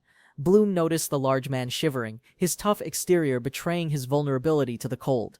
The crackling fire illuminated the night, and a question arose about the men's fear of him. Meanwhile, Minon walked with Mary and Nina, recalling the past while feeling strangely distant from them. Bloom, unbothered, replied confidently, not fearing the man's challenge, though he questioned the reason for it. Around the fire, the men discussed their past, acknowledging their mistakes and accepting their role in the events. The man, trying to ease the tension, suggested that they all must get along or risk conflict. Bloom sat still by the fire, pondering the importance of unity, but still feeling disconnected. Minon wandered off, picking flowers, but Bloom kept a watchful eye on her, his thoughts racing. As the men spoke, Bloom silently agreed, knowing the girls had suffered much more than them. He couldn't argue with their words. Heroes were often seen as nothing more than killers in the end. Bloom recalled the many times he'd been treated as a nuisance, even almost killed by others. The man reassured Bloom, telling him there was no reason to put himself down for his past. With a determined voice, the man reminded Bloom that he was a hero who had saved countless lives. The group sat around the fire, laughing and sharing stories, easing the tension from earlier. Bloom, reflecting on the man's words, confessed that he didn't fear him, but respected him deeply as a warrior. Bloom smirked slightly, though his discomfort was evident as he sat, tense and unsure. Memories of the past echoed in his mind, the accusation that he should have killed the Demon Lord sooner. The man noticed Bloom's pale expression, concerned as Bloom tried to push the pain away. Minato approached quietly, noticing Bloom's distress, but he brushed her off, trying to mask his unease. She pulled him close, offering him warmth and kindness, and Bloom felt comfort in her embrace. Bloom, caught in the moment, felt his heart race as the embrace continued, uncertain of his emotions. Bloom avoids those who threaten his life, now living a quiet existence in isolation. Viola explains that the Holy Sword and Heavenly Garments should have detached after the Demon Lord's fall. Despite defeating the Demon Lord, the relics maintained their bond with Blom due to another presence. Rulers view Blom's Holy Sword as dangerous. Like the Demon Lord, despite his lack of connections, Viola laments how Blom, despite all his accomplishments, is mired in political struggles. Beatrice expresses her worry for Blom's well-being, knowing the challenges he faces from his past. Min's safety concerns lead to a plea for Blom's protection, highlighting their shared burdens. The group discusses plans for the night, while Blom's vigilance shows in his actions. Despite exhaustion from continuous watch duty, Blom reassures everyone, remaining steadfast in his responsibilities. Blom reveals he needs little sleep, preferring short naps, as his dedication remains unwavering. Beatrice wonders if Blom's actions are driven by his hero status, searching for deeper answers. Casually brushes off the question, unsure of his motivations but avoiding the subject. Blom recounts the brutal training and his first dungeon journey, filled with fear and tension. Despite his experiences, Blom's body still hasn't learned how to relax and sleep properly. Blom reflects on being hated despite his sacrifices, unable to escape the voices of the past. Expresses how his role as a hero feels like a curse, a painful sacrifice. Blom reveals he never intended to burden anyone else with his pain and struggles. Reflects on his past fears and trials, leading up to his journey into the dungeon. Beatrice suddenly hugs Blom, catching him off guard with her unexpected act of affection. Blom is flustered, calling Beatrice out for being too forward, leading to playful teasing. Beatrice calmly assures Blom, promising not to betray Al and saying Blom has nothing to fear. Gracefully accepts Blom's silence, not pressing him for a reason, choosing to trust him, denies being a bother, revealing that he's not the burden he believes he is. Beatrice embraces Blom, reassuring him he isn't frightening or burdensome, and he's cared for. Beatrice expresses that many others share her feelings about Blom, affirming his worth and value. Blom jokingly comments that a kiss might have made her more convincing, causing a playful exchange. Beatrice hints at not revealing her reasons, but Blom is flustered by her teasing. Thanks Beatrice awkwardly, unsure of how to handle her attention, but appreciative nonetheless. Beatrice teases Blom about his cuteness, while Blom recalls Mary's absence, trying to change the subject. Beatrice humorously directs Blom to check on Mary, leading to playful back-and-forth banter. Flustered by Beatrice's embrace, thinking she felt warm and nice, despite his mixed feelings, Blom ponders if Beatrice's kindness and soothing voice are what mothers are like, considers that since moving to the dungeon, he's been sleeping better, despite lingering doubts. As Blom gazes at the stars, he expresses a longing to return to his old life. Blom and Beatrice share a quiet moment, both grappling with their respective burdens and similar circumstances. Worried about Mary's absence, prepares to head out, not wanting to leave anyone behind. Hearing a strange moan, Beatrice grows concerned, suspecting it may be someone or something dangerous. Frantic, Beatrice yells out for Mary, her voice filled with concern and urgency. Beatrice stumbles upon a compromising scene, leading to an awkward and uncomfortable situation. Bloom closed his eyes, feeling an overwhelming surge of magic flow through him, awakening his power. With the Demon Lord's death, the dungeon's core was no longer bound. Bloom had claimed it. Though painful, the contract allowed Bloom to absorb the magic within, strengthening his body and mind. Determined, Bloom spurred the carriage forward, his eyes fixed on the horizon as time ran out.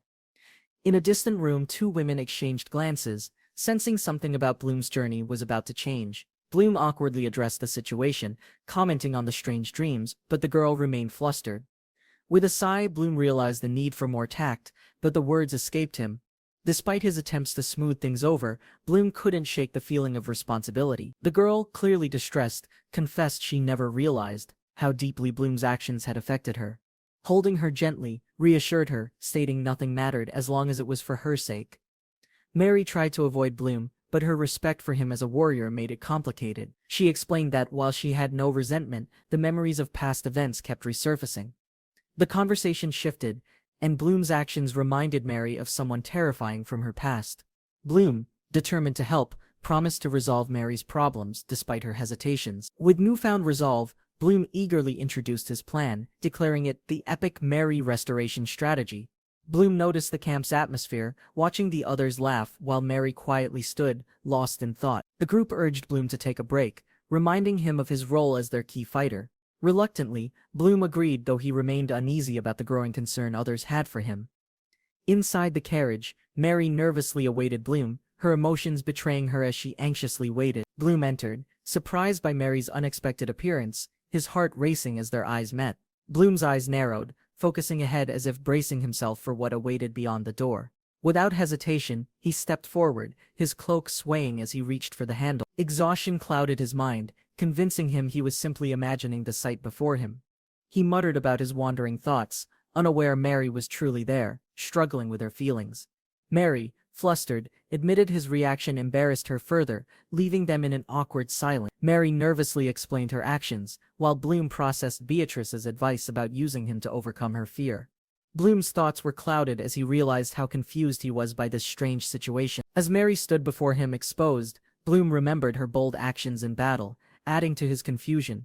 He sighed, questioning if she was truly comfortable with this, but couldn't deny her appeal. Mary's quiet reflection revealed her growing feelings, realizing Bloom's kindness wasn't what she had expected.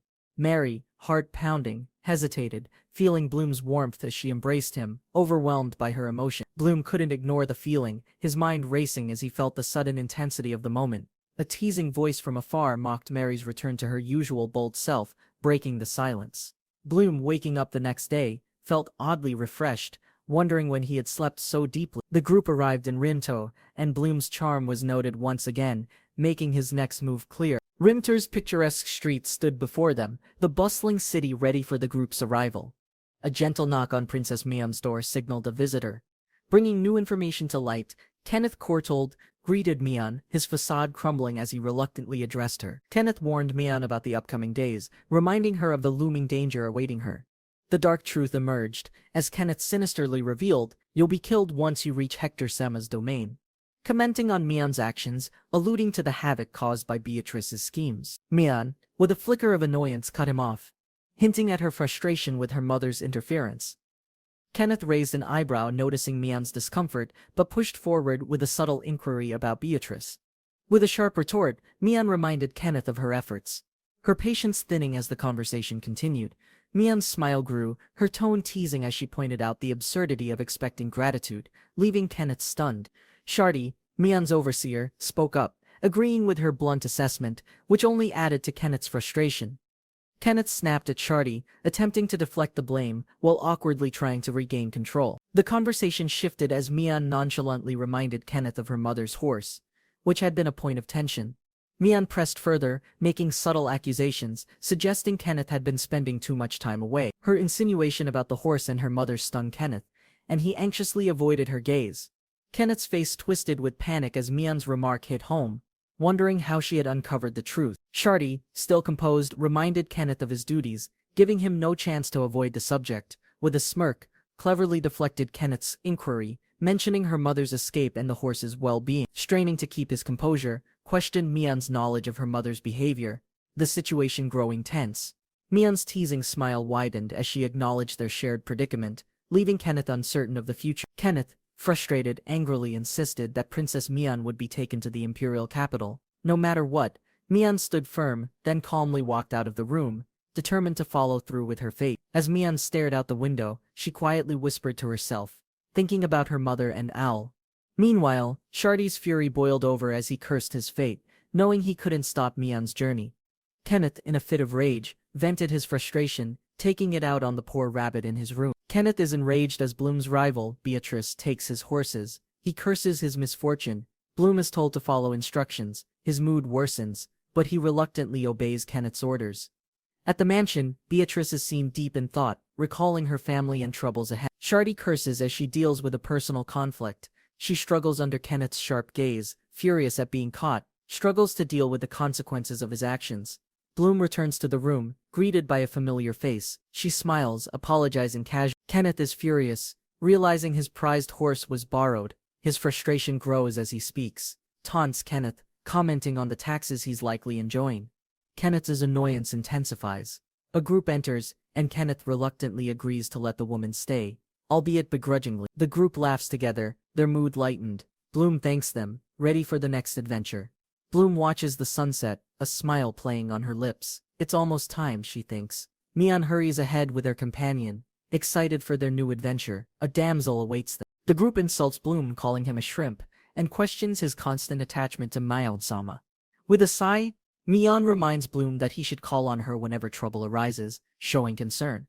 As a tense moment nears, Nina wonders if she and Mion are still truly friends. Feeling conflicted, walking alone, Nina's mind is occupied with thoughts of Mion-sama, her heart heavy with uncertainty. Bloom suddenly calls out to Nina, startled by her odd behavior, and she nervously responds, confused. Bloom scolds Nina for spacing out during their strategy discussion, snapping her back to reality. Nina, flustered, denies thinking about Mion, but is quickly caught by Bloom's teasing remark. Apologizing, Bloom reassures Nina, explaining that his concern for Mion was just out of friendship. Reflecting on Nina's courage, Bloom realizes how deeply she cares for her friend, Mion.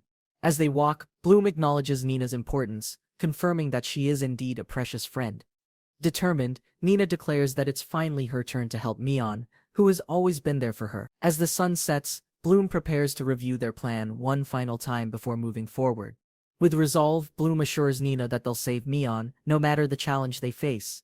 A plan is set into motion as the team waits for the signal that the mission has begun. The horses are ready for the escape, and the team prepares to rescue Mion and flee. As the team gets ready, Mion eagerly prepares, and another member questions Bloom's earlier signal.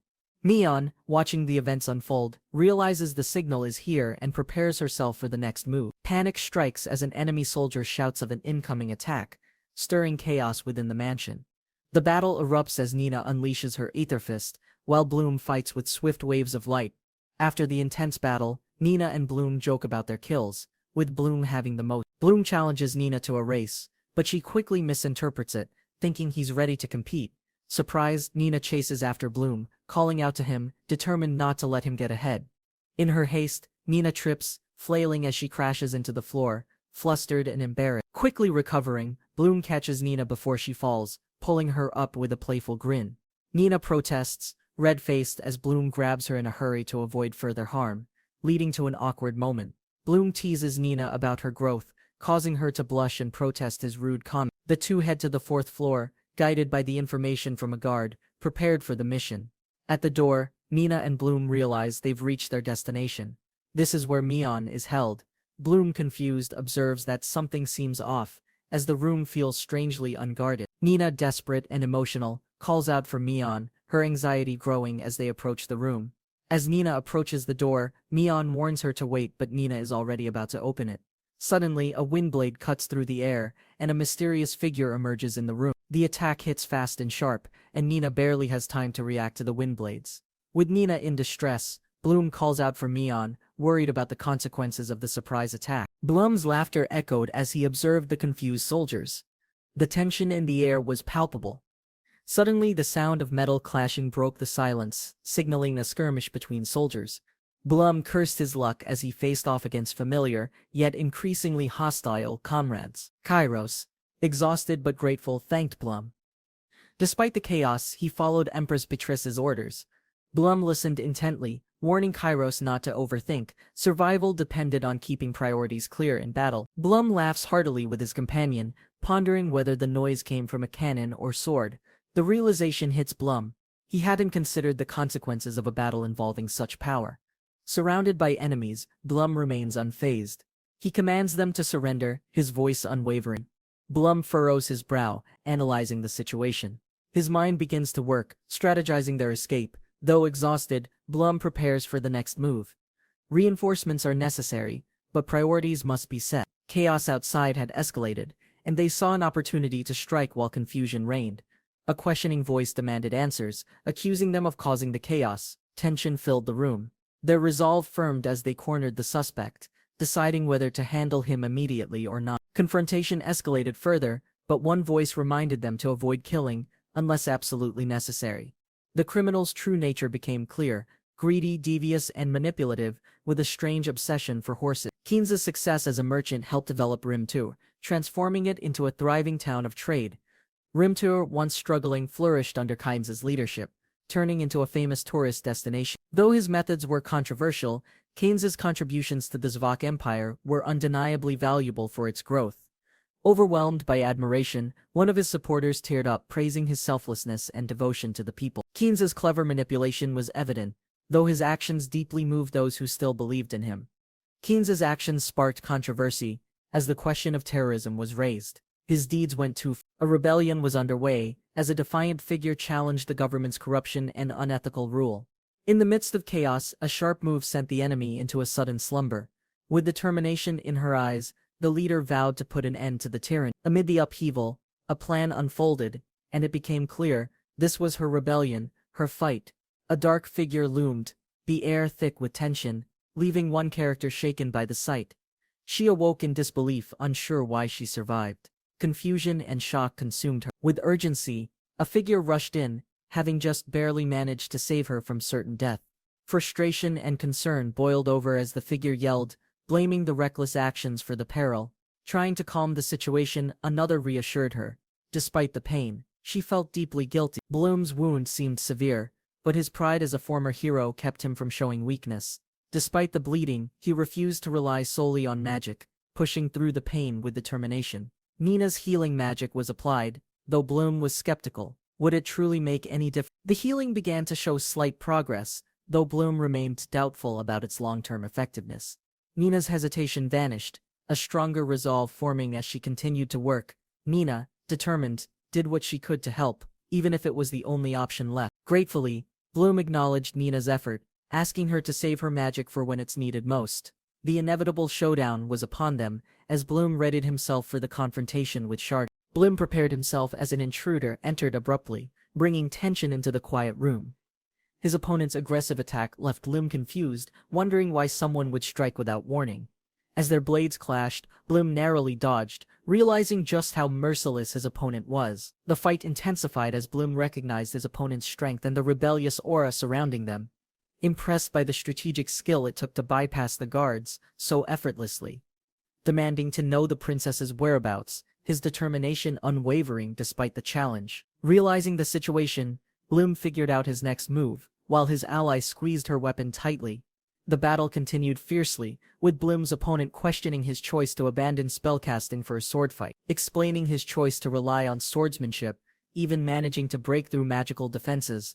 Standoff intensified, both warriors locked in a silent, intense moment of mutual respect and focus. Despite being injured, the knight remained defiant, knowing the surprise attack had temporarily disabled his arm. Bloom and the knight locked eyes, each assessing the other's resolve, neither willing to back down. With each warrior reaffirming their intent to fight, the tension rising. The knight remained steadfast in his duty, knowing the struggle was pointless yet refusing to abandon it. Bloom recognized the knight's loyalty, but the frustration of facing such an unyielding opponent was clear. The knight's unwavering loyalty was evident, as even the threat of death wouldn't deter him. Bloom locked eyes with his opponent, knowing only one could walk away from this duel. With an intense gaze, Bloom declared his identity, surprising the knight, who now realized the gravity. Acknowledging Bloom's name, the knight understood his fate, realizing he was facing none other than the hero. The knight's defiance turned to acceptance, realizing the inevitable end was coming as the battle continued. Bloom knew the knight would never back down, despite the odds, aiming for a decisive strike. Bloom confidently prepared, knowing Shardy's sword would never reach him. The battle's outcome was clear. With a calm expression, Shardy acknowledged the inevitable, recognizing Bloom's superiority and the outcome of their fight. Bloom spoke with finality, recognizing the knight's loyalty, and acknowledging the respect he held for him. As Bloom raised his sword, he reflected on his past deeds, knowing he had to move on. Bloom's sword was halted midair by a sudden command, causing him to hesitate in shock. As the knight's blade slid across Bloom's, they both realized the gravity of their fight. The knight sighed, his patience wearing thin, while Bloom's opponent quietly observed the mounting tension. Amidst the battle's chaos, a new voice entered, voicing her exasperation over the situation. The scene shifted as the princess entered, her confusion and concern about the escalating situation clear. The princess stepped in, her resolve clear as she declared her intention to end the conflict. Bloom witnessed the princess's peril as a mysterious figure took a dangerous step toward her. The woman, intrigued by Albus, saw the princess for the first time and studied her intently. Minon Lexaivak, the charismatic princess, made her entrance, captivating everyone with her authority. With a calm voice, the princess stopped the fight, her command demanding immediate obedience. Bloom could feel a strange pull in his chest, sensing the princess's unspoken power over him. Minon's hand collided with the soldier's cheek, a sharp slap marking her authority in that moment. The others were taken aback, unsure of how to react to the princess's sudden aggression. With a calm expression, Minon explained, revealing the reasons for her actions, making it seem trivial. Her words struck with an indifferent tone, showing no care for chivalry or any noble intention. Minon's perspective was clear, her pride and actions were her own and no one else's concern. Bloom expressed his own stance, declaring that his life and pride were his to shape as well. The princess firmly declared she would never allow anyone to die for her, showing fierce protection. The knight, humbled by the princess's words, bowed deeply, her understanding providing her solace. Minon smiled softly, her hand gently patting the knight's head, reaffirming their bond and understanding. Observing this, Bloom saw the true strength and vulnerability in their relationship, stirring something deep inside him. Bloom and Minon exchanged a glance, both curious about the mysterious figure that suddenly interrupted them. The distant sound of approaching footsteps grew louder, signaling someone's swift approach toward the commotion. The figure ascended the stairs, her shoes clicking against the steps as she drew closer. A soldier, out of breath, rushed to report, unaware of the swift interruption that awaited him. The woman, observing from a distance, noted the two figures inside, considering the next course of action. Group decided to hold their ground, waiting for Princess Minon's return to turn the tide. Bloom and the mysterious girl exchanged a glance, realizing that the Harlan siblings were nearby. Shocked by the revelation, Minon thought of her mother, who was returning with an important purpose. Bloom's recognition of Minon's family stirred a deeper connection, but he kept his cool composure. Minon pieced together the situation, understanding Bloom's connection to her mother's mysterious disappearance. Amused by the situation, realized how easily his identity had been figured out by the girl. Minon bluntly noted Bloom's lack of friends, a comment that left him surprised but amused. Bloom, with a smirk, teased Minon about her exception, being the so-called rumored hero in their midst. Realizing things were easier now, Bloom found it convenient to have a certain girl vouch for him. Minon greeted Nina with warm familiarity, their bond clear as they reunited after a long separation. Embraced Nina, expressing gratitude for her return, a moment full of warmth and emotion. Watching the scene, sighed and commented on how everyone around him pushed themselves too much. Minon's concern for her mother's well-being was clear, but they all shared the same worries. Bloom acknowledged how unique the people around him were, feeling a deep sense of belonging. With a determined look, Minon was ready to move on, eager not to keep her mother waiting. As the tension built, they realized they had to act fast before reinforcements arrived, increasing the pressure. Reminded Bloom that his life was spared, and it was time to make use of it. With a confident grin, Bloom claimed his victory, preparing to send a message to his enemy. The knight pondered the possibility of a peaceful resolution, wondering if a compromise could be reached. Bloom and his companions spot the heavily guarded mansion. They brace themselves for the challenge. Breaking free from the clutches of the mansion's walls, Bloom and his team emerge triumphantly. Mina jokes about Bloom's heroic entrance, while Nina chastises him for being less graceful. Bloom greets the woman, impressed by her swift success, as they share a brief reunion. Their situation grows desperate, As reinforcements pour in, retreat is the only option now. Bloom confidently tells his allies to focus on protecting the carriage while he takes care of it. Suddenly, a group of attackers surrounds them, and Bloom's calm demeanor falters. The situation worsens. Bloom realizes the gravity of the moment as Kairos rushes in, trying to confront the attackers. A skilled warrior charges forward with precision. Her movements swift as she takes down enemies. Caught off guard, is questioned by a mysterious figure, revealing an unexpected connection to the princess. Bloom is startled by the princess's determination, her trust in him clear as she places responsibility on him. As tensions rise, Mina's decision to betray them leaves everyone in shock, questioning her true motives. Mina coldly expresses her resolve, her decision already made, despite the pleas of those around her. With a fierce resolve, Mina warns those who stand in her way, declaring she will fight for freedom. Her gaze sharp and filled with conviction, Mina prepares for the inevitable, ready to face the consequences. Calmly assesses the situation, realizing he has 40 enemies left, and must act strategically. Warns them that a powerful enemy could arrive soon, urging everyone to leave as quickly as possible. Beatrice calls out to Bloom, ready to take charge, but requests him to buy her some time. Prepares to unleash a devastating attack, revealing the technique, a destructive rain of light arrows. The situation grows tense as Bloom concentrates, knowing that any mistake could harm both enemies and allies. Bloom unleashes the luminous rain of demise, sending a barrage of light arrows toward his enemies. The attack wreaks havoc as enemies scream, but Bloom reassures that there's no personal malice involved. Chaos ensues as the powerful arrows descend, striking down foes while some scream in horror and fear. With the battle over, Bloom remains calm, confirming victory as the last of the enemies fall. Back at the base, the group regroups, unaware of the mysterious figure who watches from a distance. The carriage move ahead, signaling the start of the next phase of their plan. As soldiers prepare, a powerful horse charges forward, causing the guards to brace for impact. The swift horse barrels through, knocking out enemies as the carriage speeds past, leaving chaos in its wake. Bloom watches the path ahead, confident that the mission will succeed, as the carriage approaches safely. Standing at the horizon, Bloom smiles, feeling the success of their mission as night falls. Meanwhile, a mysterious figure on horseback rides through a highway, heading toward the capital's gates. Confident in his success, reflects on his accomplishments as a new, formidable threat looms. Bloom whispered, finally free of the battle's weight, savoring a rare peace.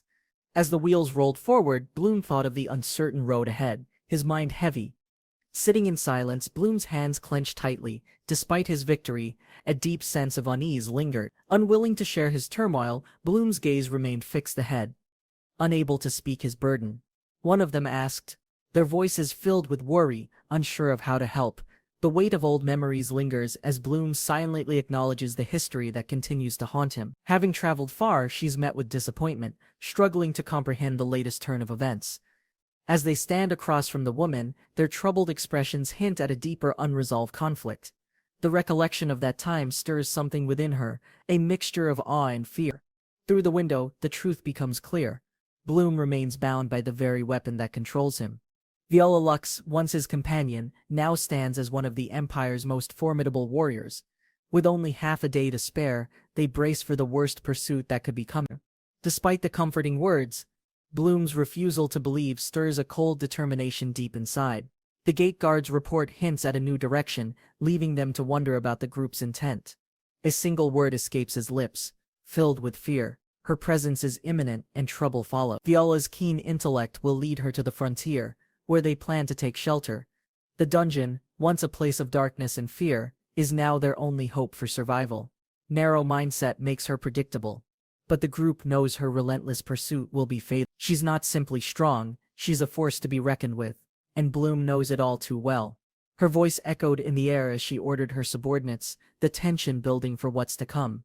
She insists on taking matters into her own hands, leaving the others to manage the repair. Camilla Letnag speaks with urgency, aware of the critical race against time. She refuses to risk anyone's life in pointless deaths, especially with Bloom involved in the situation.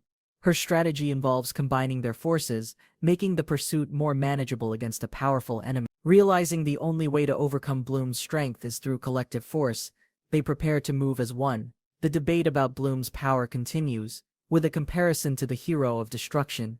Ina Schlenkor teases, accusing the others of wanting to claim all the glory for themselves. Viola dismisses the notion of glory, focusing solely on her mission's fulfillment. Yao Fei Rina steps in, reminding the group of the hierarchy and Viola's status as Avace's champion. Her words remind them of the respect owed to Viola, who commands not just as a superior officer. Viola, frustrated by the disobedience of her subordinates, struggles to maintain composure. Her frustration grows, but she realizes that if she brings them along, Bloom might end their lives. The warning against letting anger cloud her judgment is spoken with care, but her anger remains. Her resolve strengthens, knowing it's more efficient to move forward together than to argue. Viola's voice rings out as she organizes her subordinates, ensuring they are ready for the perilous journey ahead. The group's disorganization leads to a slower pace, giving Bloom's party a significant advantage in the chase. Bloom watches the situation unfold, realizing that the delay benefits his party. Trapped in a corner, Bloom struggles with the relentless pressure from his enemies and the approaching danger. Bloom reveals the secret weapon, holding the vial with pride, preparing for whatever comes next. Pondering his real adversary, Bloom faces a new challenge, not Rimitor's army, but someone worse. Reem and the maid react excitedly to the secret weapon, eager to know its true power. The maid, with a hint of teasing, explains the core's magic has been drawn into a new form. Bloom is amazed at Irene's creation, wondering if the demon lord could ever have done something similar. Bloom presents the secret weapon, a vial that might change everything, sparking curiosity among his companions. His thoughts turn toward the real challenge, not Rimitor's forces but a more formidable opponent. Excitement builds as Irene and the maid eagerly await an explanation, fascinated by the mysterious vial. The maid reveals that the vial contains magic drawn from the core, a truly potent power. Bloom expresses his awe, impressed by Irene's work, questioning if the demon lord ever achieved such feats. Bloom admires the result of Irene's work, humbly noting the secret weapon's impressive power. As the night sky deepens, Bloom steps outside, hearing a call for his attention from below. With a slight grin, Bloom reassures Irene, telling her his injuries have already healed completely. Their conversation deepens as Irene urges Bloom to take better care of himself, despite his protests. A sudden interruption by a new figure catches Bloom off guard, who's scolded playfully for his behavior. As they talk, Bloom notices the wind lifting the girl's skirt, feeling the awkward tension between them. Though he insists he's not uncomfortable, Bloom's thoughts struggle to express his feelings for her. Irene's gaze sharpens as Bloom's focus drifts, sensing his distraction and the weight of his burden. Bloom reveals his worries, musing on the upcoming battle and his former companion now standing against him. A chilling realization hits as Bloom prepares himself to fight an army, questioning the bloodshed he must cause. Bloom contemplates his uncertain future, questioning whether he'll survive the upcoming confrontation with his rival. A teasing smile crosses Irene's face as she challenges Bloom, noting his refusal to acknowledge defeat. Bloom's determination is clear. His past as a hero has shaped his resolve to face the fight ahead. With a firm promise, Irene vows to reunite with Mion, urging Bloom to focus on the task at hand. As the night sky looms above, the scene shifts, showing the calm before the storm that's about to unfold. The others express frustration over Bloom's stubbornness, but Nina is relieved his arm is healed well. Nina reflects on how she can never fully repay Bloom for saving her life, her guilt nagging her. Bloom's mind stays trapped in the future battle with Viola, weighed down by the curse of heroism. Realization strikes as Beatrice notes that Bloom's personal connection with Viola makes him especially tense. The light-hearted banter between the women shifts to an unexpected topic, leaving everyone awkwardly silent. Nina, determined to repay Bloom, wonders how to do so without exhausting her magic power. The conversation takes a funny turn, as Nina jokingly insists on repaying him with her body.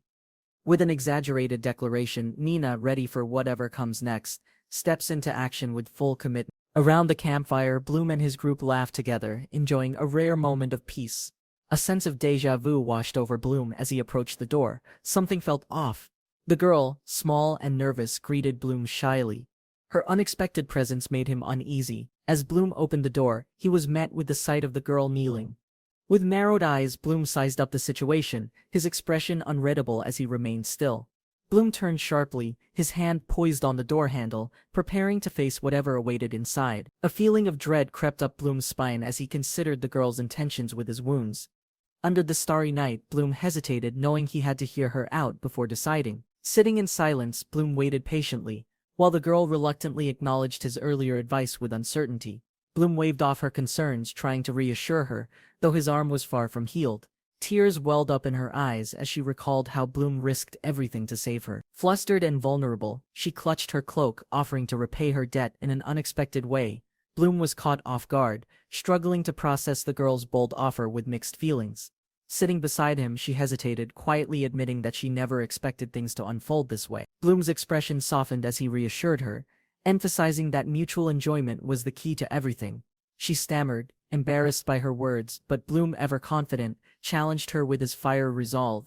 Bloom remained unfazed as the girl's touch grew heated. She clung to him, her breath heavy. Bloom sat back, feeling oddly relieved, as the girl nervously questioned if they had resolved everything. Bloom's gaze sharpened as his attention turned elsewhere. He was about to take a new step. With a knowing look, Bloom called out, his patience worn thin by the persistent peeping. With a flustered expression, she denied peeking, trying to explain her actions, though Bloom wasn't convinced. After a brief silence, she acknowledged her role, but Bloom had already understood her true intentions. She had been carrying her guilt for some time, and it was finally becoming clear to Bloom. Her friend chuckled from the sidelines, teasing, while Bloom remained thoughtful, his expression unreadable. Bloom brushed off the thanks, his actions driven by a sense of duty, not romance. She teased him playfully, her words causing a brief pause before Bloom couldn't help but agree. With a smile, she asked if Elle's warmth had helped Bloom, his response subtly acknowledging her care. Her worried thoughts lingered, though Bloom couldn't help but feel protective, understanding her emotional state. The teasing continued, but Bloom remained composed, ensuring her comfort while maintaining a careful distance. As Bloom walked away, his thoughts drifted to the girl, determined to keep her safe. Bloom defended his actions, growing frustrated with his friend's insistence, but the teasing continued relentlessly. Despite the teasing, the group shared a rare, light-hearted moment, all smiles under the starry night. Thoughts darkened, realizing the gravity of facing the girl. A fierce battle loomed ahead. The group prepared for action, but Bloom's absence didn't go unnoticed. A slight hesitation in their steps. Bloom's whereabouts were soon discovered. As always, he sought solitude, readying himself for the coming challenge. With unwavering confidence, Bloom readied himself for the showdown, knowing that his resolve would be tested. Bloom sat by the fire, speaking to Roy and Kairos, asking them for a favor. He hesitated, knowing it might sound odd, but hoped they'd understand his heartfelt request. The scene shifted as the trio traveled. Bloom reflecting on their departure, a quiet sadness lingering. Roy admitted his regret, his words heavy, echoing the guilt of leaving Bloom behind. Kairos, walking alone now, finally realized he'd never addressed Bloom properly, always calling him hero. Kairos agreed, feeling the same. The bond between them had been solidified through shared battles. Roy began recounting his past struggles, revealing how the dungeon had once threatened their town. Recalling Bloom's arrival, Roy remembered the shock of meeting someone who had defeated the Demon Lord. Kairos, initially skeptical, couldn't believe that someone so disheveled could truly be the hero. Walking away, Kairos regretted not expressing his gratitude to Bloom for saving their town. Roy and Kairos shared a moment of understanding, both full of regrets about Bloom's departure. Sighed, recalling the chaos in his hometown before the Demon Lord's defeat by Bloom. Surprised, Kairos and Roy recalled how Bloom introduced himself, not as a hero, but a savior. Chuckled, remembering his disbelief upon meeting Bloom, convinced he wasn't the hero at first. Later, Kairos regretted not thanking Bloom for saving their town, wishing he had expressed his gratitude. Apologies filled the air as the woman bowed to Kairos, her expression regretful. In the carriage, they discovered Bloom was missing, his absence now confirmed by the other. Kairos was stunned, struggling to grasp Bloom's disappearance. The realization hit him hard. Bloom had stayed behind, leaving the carriage to stop the Holy Knight, Viola, from pursuing them. The group, now alert, exchanged worried glances, realizing Bloom's sacrifice to protect them. A letter was handed over to Kairos, causing confusion as the woman confronted him with questions. With a serious look, Kairos explained that Bloom had written a letter for her. Bloom's message conveyed his departure, knowing Viola would not let them escape, leaving no choice. He knew stopping Viola was necessary, so Bloom chose to face her alone, determined. In the carriage, the group reacted. Mary, with a hint of admiration, shared her thoughts about Bloom. Mary couldn't hold back her tears, as Bloom's last words echoed. It felt like a final goodbye. With sorrow, Nina apologized for Bloom's abrupt departure, hoping Mian would provide the care he left behind. Bloom's fist tightened in determination, knowing his life was the price for the time they needed to escape. Mian, looking at Beatrice, felt a deep connection, understanding the agony of betrayal from one's own family. Beatrice's eyes softened as Mian encouraged her. She had to support all for his talent, could be his curse. After an emotional farewell, she whispered, "I'd never say this normally, but it's time." Tears streamed down her face as she confessed, A bittersweet farewell. The group gathered, each person reflecting. Bloom's sacrifice weighed heavy, yet hope flickered in their heart. In an explosion of frustration, she slammed her fist. "We're turning around, Roy. This isn't over." His voice echoed, calm yet firm. He won't go against Bloom's wishes, as Roy understood his duty clearly. The group was shaken by the realization that Bloom intended to sacrifice himself, his fate sealed. Shocked and devastated, her tears spoke of the depth of their connection and the looming loss. Roy, sitting by the fire, reflected on the bond he shared with Bloom, one that transcended friendship. With determination, Roy vowed to fight, using his sword for the first time in service of others. The pain of Bloom's absence would linger, an unending sorrow that would never leave their heart. Bloom faced his opponent, his sword raised. Vansley's taunt only fueled his desire to improve. The challenge grew harsher, Vansley's words cutting deep as he dismissed Bloom's efforts, mocking his abilities. Bloom's resolve hardened as Vansley offered an invincibility spell, tempting him with power he could not ignore. A new title echoed ominously in the air, the dark reality of being labeled the Ebony Sword Slave looming. Bloom's skepticism was clear as he turned away, dismissing the spell with a quiet, defiant thought. Bloom relaxed, a smirk crossing his face as he realized the spell was merely a self-hypnosis trick. An army of enemies appeared on the horizon, their presence only strengthening Bloom's resolve to face them head-on. Alone, Bloom braced for impact, standing as the lone barrier between the army and their goal. With a focused glare, the leader set her plans into motion, yet a flicker of doubt crossed her mind. Chaos ensued suddenly, as several of her soldiers unexpectedly turned, leaving her and her plans in disarray. Heated debate erupted as they argued whether Bloom alone was worth taking on as a group.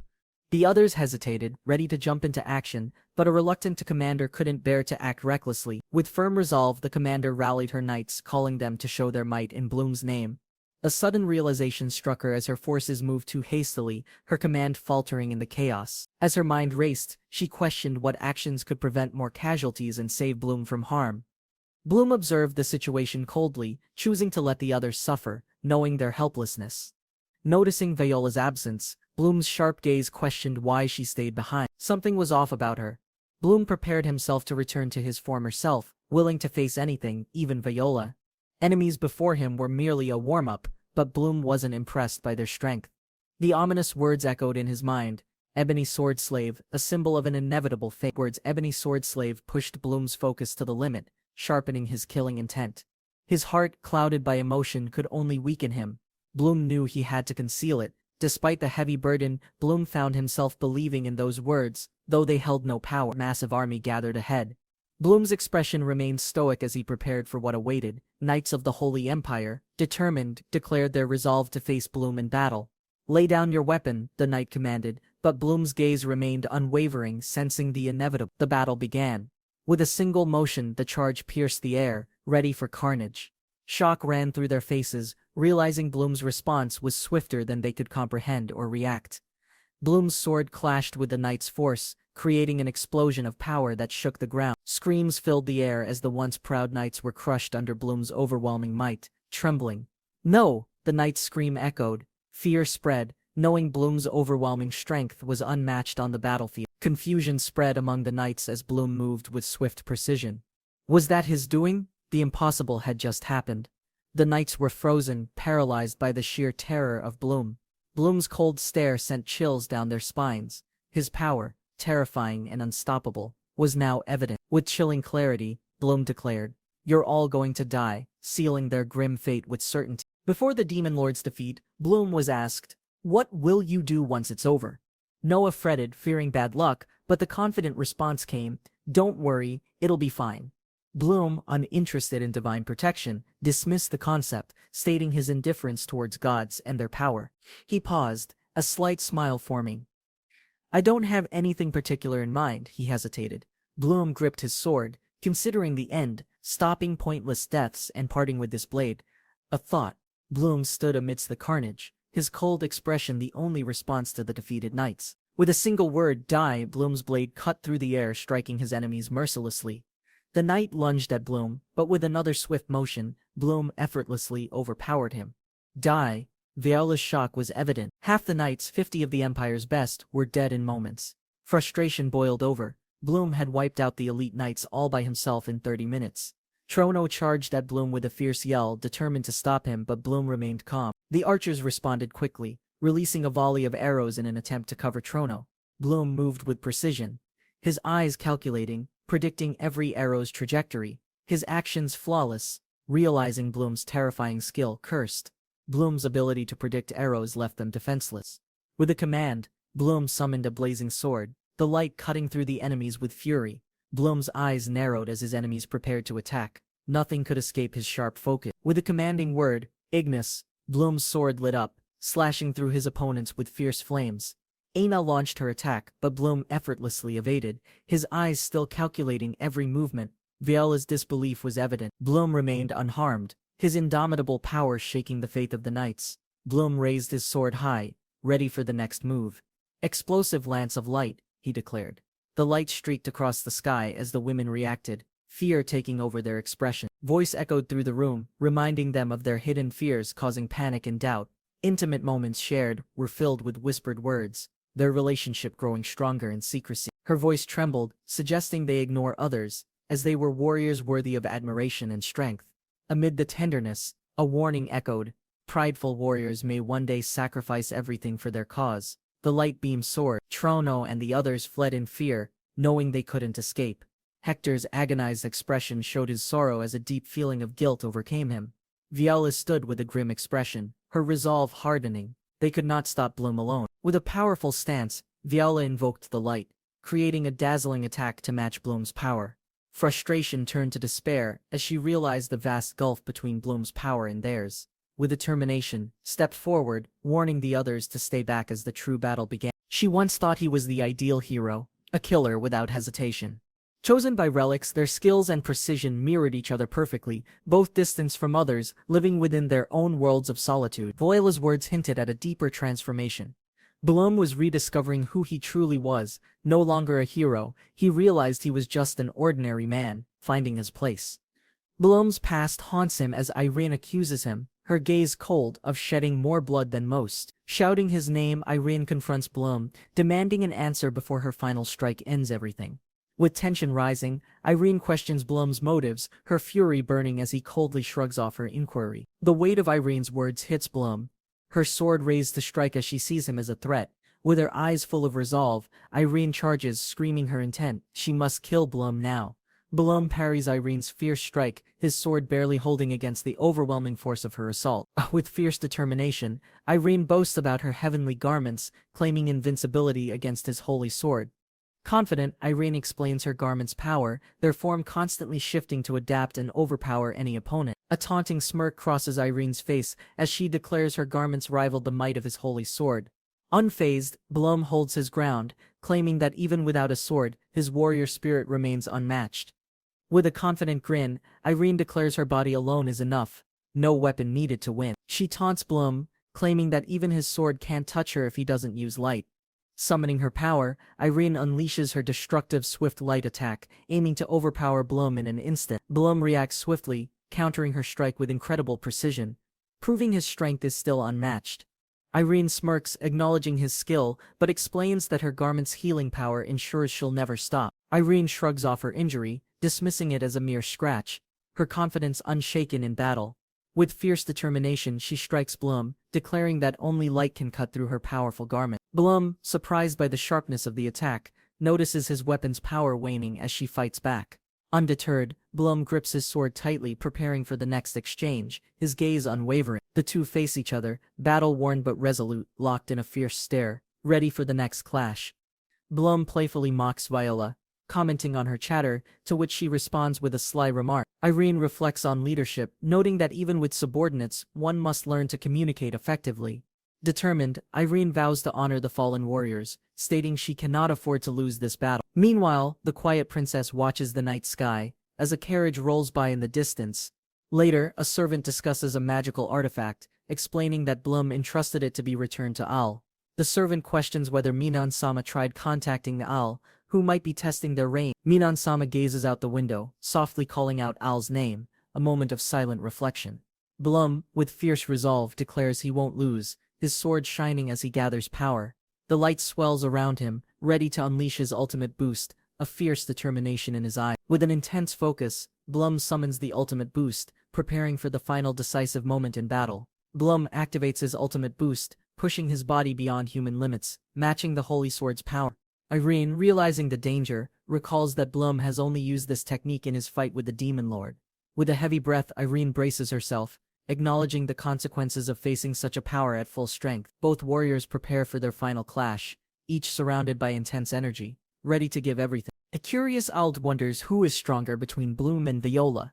Caught between his thoughts, Bloom and Irene share a moment of confusion, both startled by the unexpected question. As they continue walking, Bloom jokingly claims his superiority in attack power, though he acknowledges Viola's strength. Irene agrees, noting that in terms of defense, Viola easily surpasses him, her heavenly garments invincible. Bloom reflects on the formidable heavenly garments, which, combined with healing abilities, make defeating Viola nearly impossible. A massive chasm opens, splitting the land beneath them, marking the monumental clash between the two. Bloom and Viola collide in a clash of power, the earth shaking from the force of their strikes. Their attacks explode, sending shockwaves through the battlefield as each warrior pushes their limits. Bloom, resolute, knows that to defeat Viola he must go all the way, even if it means killing her. As the dust settles, the massive cliffs echo with the sounds of their powerful struggle, neither giving in. Bloom recalls the 3 years he and Viola spent together, despite their silence and their bond. He admits, though, that a part of him still hesitates to kill her, conflicted by their shared past. Using his ultimate boost, Bloom pushes forward, knowing that defeating Viola requires overcoming his hesitation. Just as he prepares for the final strike, something unexpected distracts Bloom, leaving him uncertain. Viola steps forward with a surprising move, as Bloom watches, questioning her next intention. Bloom is shocked as Viola unexpectedly uses small rocks, with the ultimate boost making them faster than arrows. As small rocks fly at him, Bloom narrowly dodges, realizing that the speed of these projectiles is overwhelming. Viola's tricks seem to throw Bloom off balance, but he remains determined to press forward, despite the obstacles. Their battle intensifies as Bloom jumps to close the distance, confronting Viola head-on in a fierce exchange. With a swift strike, Bloom is caught in a precarious position as Viola seizes the opportunity to counter. The powerful punch lands with intense force as Bloom faces off against his most challenging opponent. Small rocks fly at tremendous speed, deflecting from Bloom's desperate attempts to land a solid blow. The air crackles with energy as Bloom propels himself using a brilliant move, surprising Viola. Viola reacts quickly, attempting to block Bloom's assault with her own light-infused attack, but he's relentless. The tension builds as Bloom charges forward, evading her most powerful strike with everything on the line. Bloom's sword strikes down with immense force, shattering the ground beneath as debris erupts upward. As debris flings everywhere, a figure emerges from the destruction. Bloom faces off with fierce determination. Viola, in a desperate move, uses the explosive lance of light, propelling herself forward with speed. Viola's blade clashes with Bloom's, the moment powerful yet heartbreaking, her defenses crumbling beneath his might. Bloom reflects, acknowledging the power Viola has. His resolve hardens. This fight marks the end for her. Bloom tries to defend against Viola's powerful attack, eyes wide in disbelief at her power. A piercing attack rips through the air, sending powerful streaks of energy towards Bloom. Viola watches in shock as Bloom uses explosive light to propel himself with remarkable speed. Light sword of lucidity, Viola attacks with intense energy, hoping to land the decisive blow. Bloom struggles, trying to counter Viola's overwhelming attack, fearing for his life as energy surges. Bloom sits defeated, shoulders slumped in disappointment, as Viola emerges victorious from their battle. Bloom stood motionless, the weight of despair settling over him as he stared into the abyss. Despite the pain, he kept standing, determination flickering in his eyes, refusing to fall just yet. His body trembled, aching with every movement. The pain was unbearable, each breath a struggle. Thoughts of Nina surged within him, regret gnawing at his heart for the wounds that would never heal.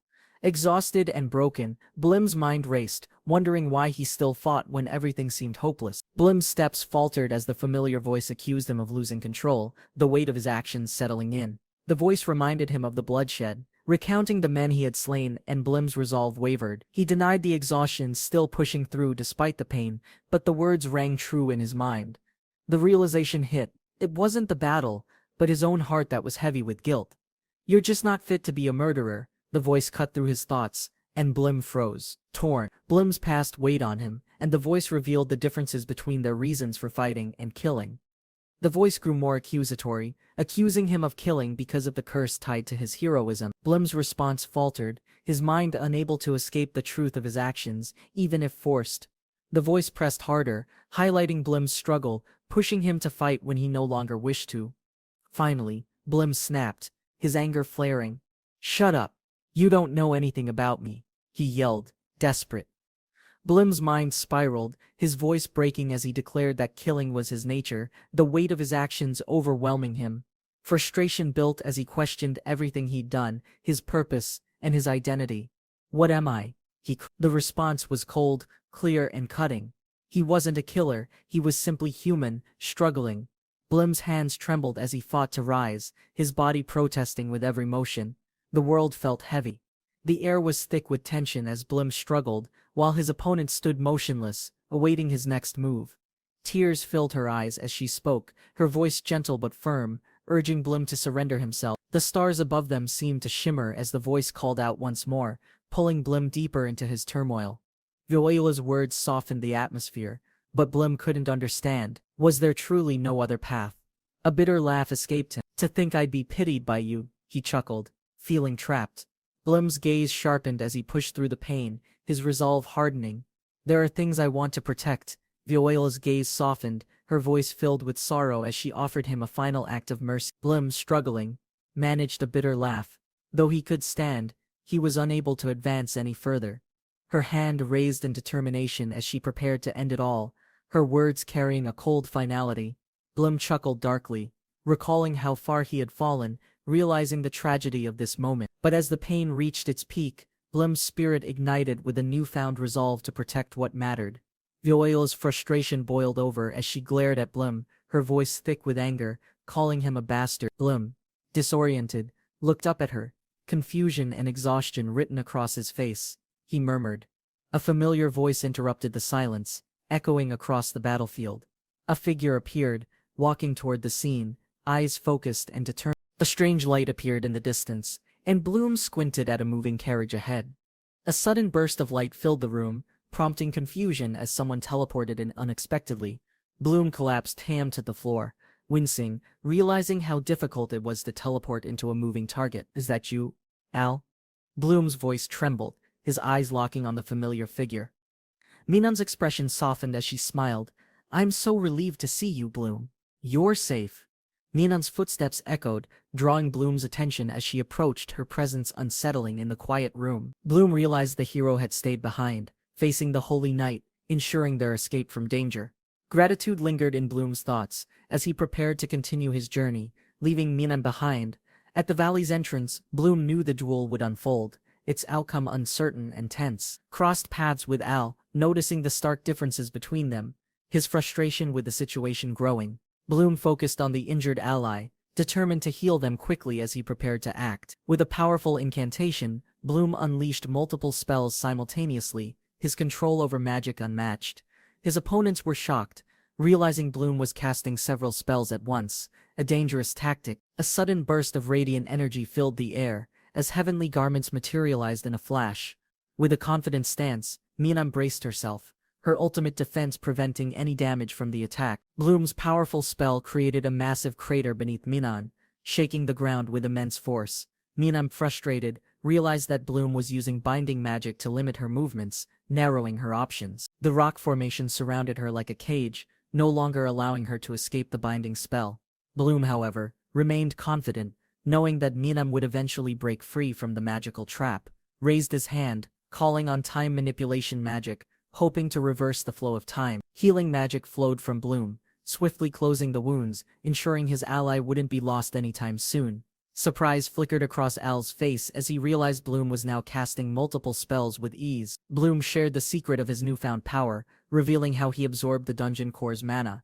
Al couldn't help but be amazed by the immense magical resistance Bloom had gained from the core. Bloom explained how the core's mana compensated for his past inability to heal efficiently, boosting his strength, expanded his magical vessels using the core's mana, enabling him to release significantly more power. Al recognized the trick, understanding that Bloom had enhanced his healing magic through the core's power.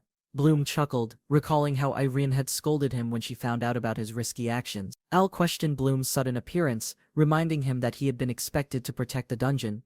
Bloom explained that he hadn't wanted to disappoint but had to follow his instincts to help. Mina's strength was undeniable as she shattered the bindings, breaking free from the powerful magic trap. Bloom and Al exchanged glances, both preparing themselves for the imminent confrontation with Mina. Bloom asked Al for help, his calm demeanor hiding the intense battle that was about to begin. Al understood, knowing their combined strength was the only way to defeat their powerful opponent. Smirked, reassuring Al that he was already helping more than he realized. Despite the risk, Bloom and Al stood side by side, ready for round two, determined to show their teamwork. The silence in the air was unsettling as the group walked towards the looming gate. Suddenly the ground trembled, and a loud sound echoed, making everyone question whether it was over. Bloom and the mage joined forces, ready to face the second round of the challenge. A violent clash ensued as Bloom noticed an unexpected enemy, exclaiming in disbelief at the sight. With fierce determination the mage struck, sending a powerful blast toward the approaching threat. Was caught off guard, but the call of his name urged him to react swiftly. A powerful strike flew toward him, but Bloom stood firm, preparing for the incoming blow. He hadn't expected such an attack. With a swift motion, Bloom evaded, focusing on the battle. Bloom swiftly countered, launching a precise strike, aiming to push his opponent back with force. With a determined look, Bloom prepared his next move, commanding his wand to intervene in the fight.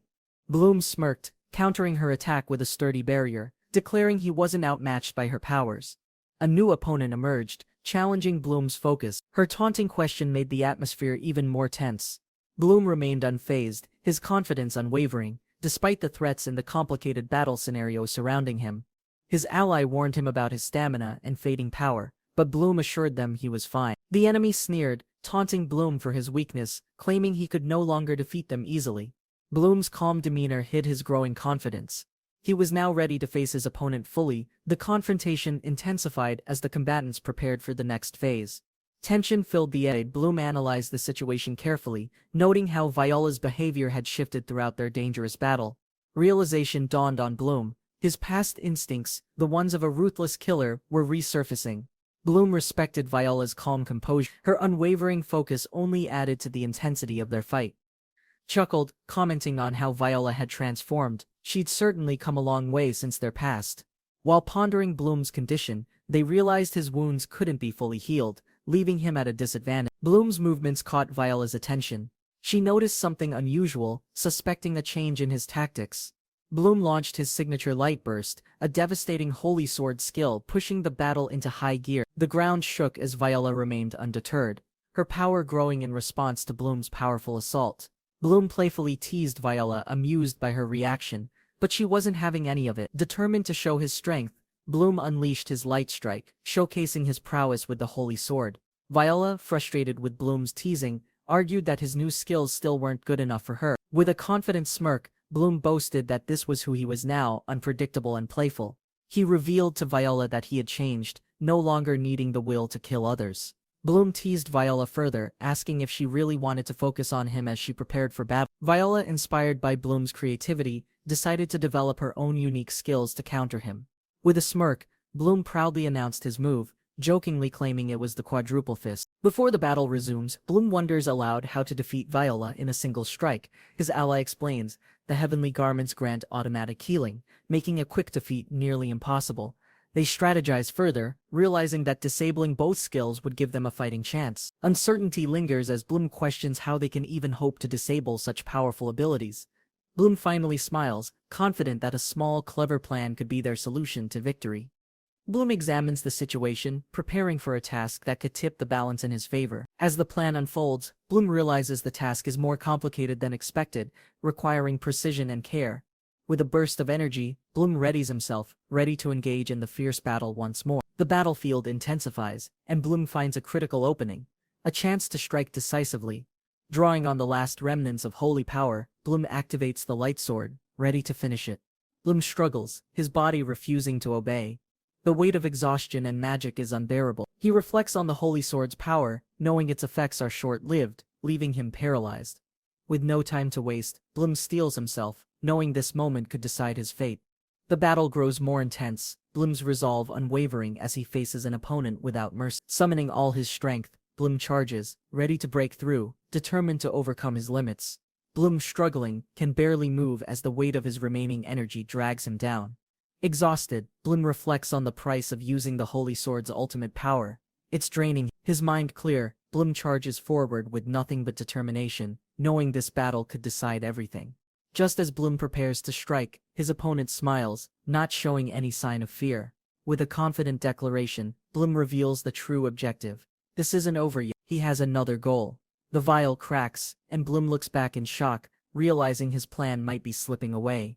Suddenly, a strange force erupts from the ground, twisting and forming into an ominous figure. Creature, dark and menacing, looms over the battlefield, causing Bloom to rethink his next move. Eerie mass grows larger, and the opponent struggles against its grip, trapped by the attack. Desperate to escape, the figure within the entangling mass tries to break free, but it's futile. The creature's insatiable hunger for mana grows, swelling larger as it consumes the pure energy. Bloom, unfazed, reveals his plan. He trapped the creature using untainted mana, securing its entrapment. The opponent, now understanding Bloom's tactic, grows frustrated. Even the mightiest creatures can't escape his trap. Despite the ongoing struggle, the creature's power is limited. Bloom remains in control, standing his ground. The mucus weakens the creature's strength rapidly, the victim unable to resist its debilitating effect. Bloom smirks, knowing that the heavenly garment's healing won't interfere, ensuring that his trap holds firm. With confidence, Bloom explains that brute force won't break free, especially in such an unfavorable position. Determined, Bloom decides to use the heavenly garment's power to destroy the creature once and for all. Bloom questions if his plan will truly succeed, but he has no choice but to trust. Miraculously, Bloom moves again, aided by his Curel as the heavenly garment's area of effect expands. Bloom, with a confident smile, assures the team that their opponent is now under control. Striding forward, Bloom shows no hesitation. "Now just sit back and watch," he declares confidently. The enemy, visibly frustrated, steps forward, her fury uncontained. The tension builds as she readies herself. Bloom watches as the tentacle monster latches onto the girl. Her surprise is palpable. "What's this?" Terror fills the girl's eyes as Bloom realizes the octopus creature won't be easily stopped. Assesses the situation, deducing that a holy knight might be needed to defeat the monsters. Strategically, the conversation turns to how the prince might manipulate the game for his advantage. Cautious expression reveals his concern. A well-planned move could catch them off guard. Frederica's expression shifts as she questions the next topic, unaware of the tension ahead. The girl nervously stammers as Miroku, her voice filled with fear, amplifies the tension in the room. Bloom gazes at the seemingly chaotic situation, pondering how the girl ended up in such distress. The complex method behind Viola's attack becomes clear, her clothes manipulating the space between body and tentacles. Bloom chuckles, revealing his knowledge that the plan, though difficult, would eventually unfold as expected. Viola's frustration builds as she confronts Bloom, accusing him of knowing her technique all along. Bloom's grin widens as he retorts, admitting he never showed her but enjoys the surprise. Bloom, confident, taunts Viola, revealing that he had already figured out her powers through careful observation. He recalls their shared history, his patience allowing him to understand Viola's abilities and potential weaknesses. Bloom continues, explaining how he also knows what flaws exist in Viola's seemingly powerful technique. A sudden loud crack echoes as Viola's technique falters, her expression filled with shock and disbelief. Tentacles begin to constrict around Viola. She gasps in frustration, calling upon her heavenly garments. Bloom calmly critiques Viola's technique, pinpointing its flaw: the challenge of controlling the area of effect. Bloom observes with a smirk, remarking on how unimpressed Viola seems, despite the humiliating predicament. Viola's rage explodes, her vow to kill Bloom fueling her determination, though a hidden frustration remains. Struggles to activate her heavenly garments, her frustration mounting as her technique falters once more. The vial in Bloom's hand gleams ominously. His expression hints at the potential dangers Viola faces. With a calm smile, points out the second weakness of Viola's technique: its instability when expanded. The tension builds as Viola's shield collapses in an instant, leaving her vulnerable once more. Frustration fills Viola as she's ensnared again. Her anger boils over, but her predicament deepens. Bloom grins as Viola struggles within the tentacles. Her defiance remains, but her chances are fading. Viola, furious, unleashes a final attempt with her heavenly garments, determined to break free from Bloom. Bloom watches as Viola's desperate energy surges, her growing exhaustion is evident as she falters. Bloom and his companions approach, aware of the looming battle ahead, but remain confident in their victory. Bloom reveals the third weakness: Viola's energy drains rapidly from the excessive power she's expending. Bloom's words cut deep, as he reveals how Viola's excessive energy use ultimately sealed her fate. With a confident smile, Bloom declares checkmate, knowing the battle is now all but won. After the fierce battle, everything falls silent. Bloom stands with his allies, reflecting quietly. The group nervously watches Bloom, uncertain. Their eyes are fixed on his next move. A figure rushes ahead. Bloom shouts the name Camila. Her sudden appearance causes confusion and tension. Bloom dashes after Camila, determination in his eyes. Thoughts of her intentions cloud his mind. Staring at the sky, Bloom curses. The battle may be over, but something's not right. Staring at the ominous tree, Bloom is approached by a figure, pleading for an end. Exhausted, the figure surrenders, acknowledging defeat. Bloom, determined, accepts their resignation with mixed emotions. The group, overwhelmed, watches as the situation unfolds. One figures out the warrior's incompetence. With a hint of disbelief, Bloom faces the strange situation. Suspicion lingers as plans unravel. The truth emerges. Bloom is caught in another scheme. Tensions rise as unexpected motives surface. Shock fills Bloom's face. He can't believe what's about to happen to Viola now. The strange creature looms large. Bloom and his ally can't shake off the growing suspicion. Viola admits her defeat with resignation, while Bloom watches, unsure of his next course. Concern grows. He questions his ally, trying to gauge the intentions behind their actions. Bloom faces his ally's unsettling remark. A quiet tension rises as they prepare to confront Viola.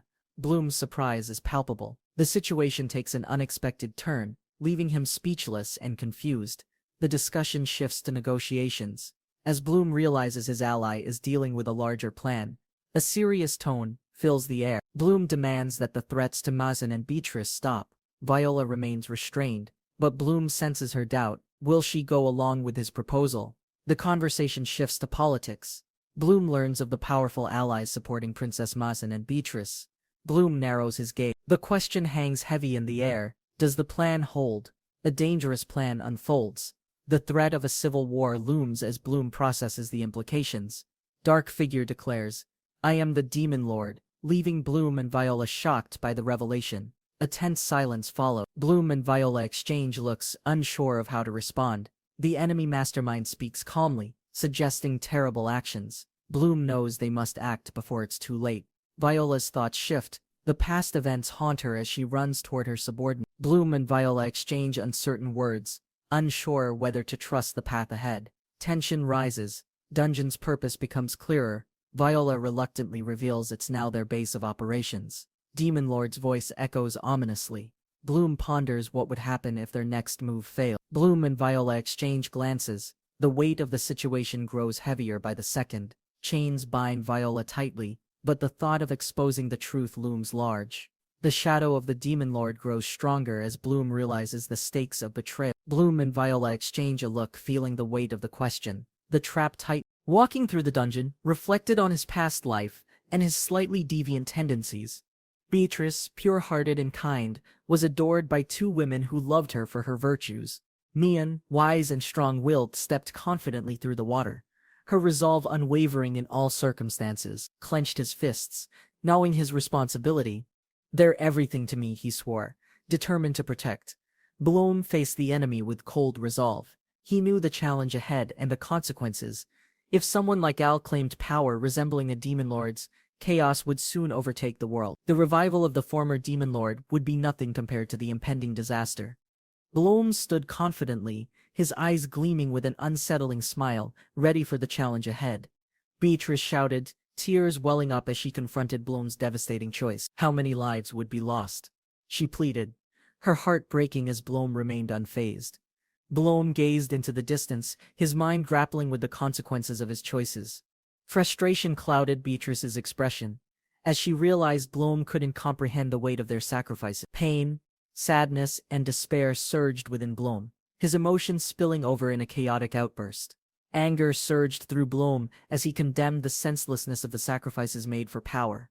With determination, Beatrice vowed to go to any lengths necessary to save the two she loved. Bloom clenched his fist, his gaze focused. The weight of his decision was undeniable. Determined, Bloom vowed to protect those precious to him, no matter the cost or sacrifice. A burst of power surged from Bloom. I can even become a true Demon Lord. Bloom's confidence shifted to resolve, facing the weight of the consequences he was about to unleash. Tension filled the air as Beatrice, Bloom, and others faced an uncertain dark future ahead. Bloom enthusiastically presented a deal, offering a chance to agree to a risky proposal. With a hint of confusion, Bloom explained the dungeon's nature, a former demon lord's lair. Excitedly, Bloom described the dungeon as a thrilling adventure, full of treasure waiting to be claimed. Beatrice looked concerned, but Bloom assured them they should approach the dungeon as true challengers. Offered a tempting reward. If they conquered the dungeon, Mian and Beatrice would be theirs. Smiled mischievously, offering a deal. As long as they played by the dungeon's rule. We're not bees, Bloom explained. Avoiding a deadly fight is always better, if we can manage. Grinned, eagerly describing the dungeon as an exciting treasure-filled adventure with endless opportunities. Hesitant, listened as Bloom insisted on approaching the dungeon as challengers, not invaders. Bloom's proposal was clear: conquer the dungeon, gain treasure, and protect those who dare challenge. Bloom smiled, avoiding the title of Demon Lord, but ensuring they accepted their role as challenger. He shrugged casually, explaining that rules weren't complicated, just necessary for avoiding a fight to the death. Reluctant to comply, understood the situation. Bloom's demands were unavoidable with the hostage situation. Viola couldn't ignore the suffering of the people, but she couldn't act against Bloom's demands. Unfazed, nodded, knowing that despite the tension, the plan had worked perfectly in his favor. A strange tension filled the air as Viola sensed something unusual happening in the environment. Viola's body reacted unexpectedly, feeling an intense heat, confusion rising within her as it built. Bloom observed the situation calmly, realizing the effects were starting to take hold of Viola, explained that the substance from the monster had a powerful influence, changing Viola's sensation. Despite the uncomfortable situation, Bloom maintained his composure, knowing the plan had already taken shape. Bloom's quiet experiment was met with a calm, appreciative nod from Irene, who praised his effort. Curious, Bloom noticed strange creatures nearby, watching intently as he pondered his next course of action. Frederica's complaint amused Bloom, but he still couldn't help but notice her annoyance at his behavior. Bloom's curiosity grew, his mind racing about the Mariokui and its strange ways of feeding. Frederica's uncertainty puzzled Bloom, as she questioned whether the Mariokui could sense mana despite her lack. Bloom revealed the truth. Frederica unknowingly possessed mana, surprising her as she struggled to comprehend. Explaining mana's nature, Bloom described how life energy transforms, becoming a force contained within materials. Bloom elaborated further, detailing how breathing and eating contributed to the gradual accumulation of mana in bodies. Suddenly, a powerful force overtook Frederica, as the tentacles wrapped around her, signaling imminent danger. Frederica gasped, overwhelmed by the situation, as a shadowed figure loomed ahead, mocking her helplessness. Bloom's determination surfaced as he watched the scene unfold, feeling both guilt and frustration. Ul, with his characteristic grin, tricked his opponent, buying enough time to secure their victory. In response, Bloom grimaced as Ul's antics revealed his deeper, more absurd side of reasoning. Despite the chaos, Ul remained calm, asserting the battle's victory, leaving Bloom perplexed by his actions. Tension mounted as Frederica struggled, her body writhing as the pressure from the entity intensified. Frederica struggled in her bindings, gasping as Ul calmly expressed his anger and frustration with her. Ul's true motives were revealed, as he admitted his intentions had always been a strategic ploy. In a calm voice, Ul reassured everyone, claiming he would spare the world despite his plan. Bloom, standing firm, confronted the truth. Ul was driven by vengeance, wanting to make his enemies pay. Viola's army stood tall, declaring their loyalty with intense focus, ready to confront the challenges ahead. Bloom's eyes widened in horror as the ominous plant-like creature emerged, signaling another monstrous challenge. Ul, amused, explained how perfect timing had led him to send his subordinate to help. The vial in Ul's hand startled everyone, leaving them wondering what was inside the mysterious container. The vial glowed with an eerie light, catching everyone's attention. Unsure of its true purpose, Ul's smug satisfaction grew, while Frederica screamed, enraged by his betrayal, cursing him with fury. Ul, smirking, explained that he'd kept the baby in store to provoke Frederica's deeper frustration. Struggling, the captives cursed their situation, their mana draining as they awaited their rescue or fate. Confidence shone as he reassured everyone, claiming Viola couldn't ignore her people's suffering under the enemy. With conviction, Ul trusted Viola's unwavering rule, believing she would never break the promise made. Bloom and Ul stood ready, resolved to forge a new path despite the trials ahead. Bloom's voice was filled with concern as he urged Frederica to hang on, despite everything. In desperation, Frederica activated the travel spell, her eyes filled with hope as the magic surged. Ul's words echoed in the tense atmosphere, reminding everyone of Viola's unwavering commitment to the people. Viola's subordinates, tied and suffering, waited for rescue, enduring the relentless torment from the creature's hold. The girls' wills were tested as the tentacles continued their cruel assault, draining their spirits and strength. Despite the intense pressure, Viola remained resolute, her willpower keeping her from succumbing to the chaos. Bloom's companions quietly pray for his safety, hoping he survives the growing dangers of the dungeon. Meanwhile, two men approach from a distance, their expressions tense as they prepare for confrontation. A loud thud echoes as one man leaps from the rooftop, landing in front of Bloom. Grinning, the man offers a thumbs up. Bloom's confusion grows as the situation escalates unexpectedly. Before Bloom can react, the man pushes him, sending him flying off the rooftop with force. Bloom's anxiety grows as he visualizes his situation, wondering how to escape his awkward predicament. The large man looms above Bloom, offering a playful grin while holding him up effortlessly. Inside a quiet room, Bloom's companions anxiously await his return, sensing that something is amiss. The four women exchange concerned glances, clearly worried about Bloom's safety in the unpredictable environment. In a surprising turn, the large man grins widely, holding Bloom in an unexpected, embarrassing pose. Bloom is carried into the room, flustered and embarrassed as his companions stare, eyes widening in surprise. Bloom's irritation is evident as he blushes, while his companions can't help but giggle at his situation. The large man chuckles at Bloom's discomfort, teasing him as everyone watches with amusement and curiosity. The women burst into laughter, each trying to hide their joy at Bloom's awkward position. Bloom is helpless as his body swings, his blush deepening, while the large man proudly grins. Bloom and his companions rest by a campfire, the cool night air bringing a quiet moment. The women inside the room prepare something mysterious, while Bloom's embarrassed face betrays his discomfort. Bloom, lying on the bed, sweats nervously as the woman beside him gleefully holds a mysterious letter.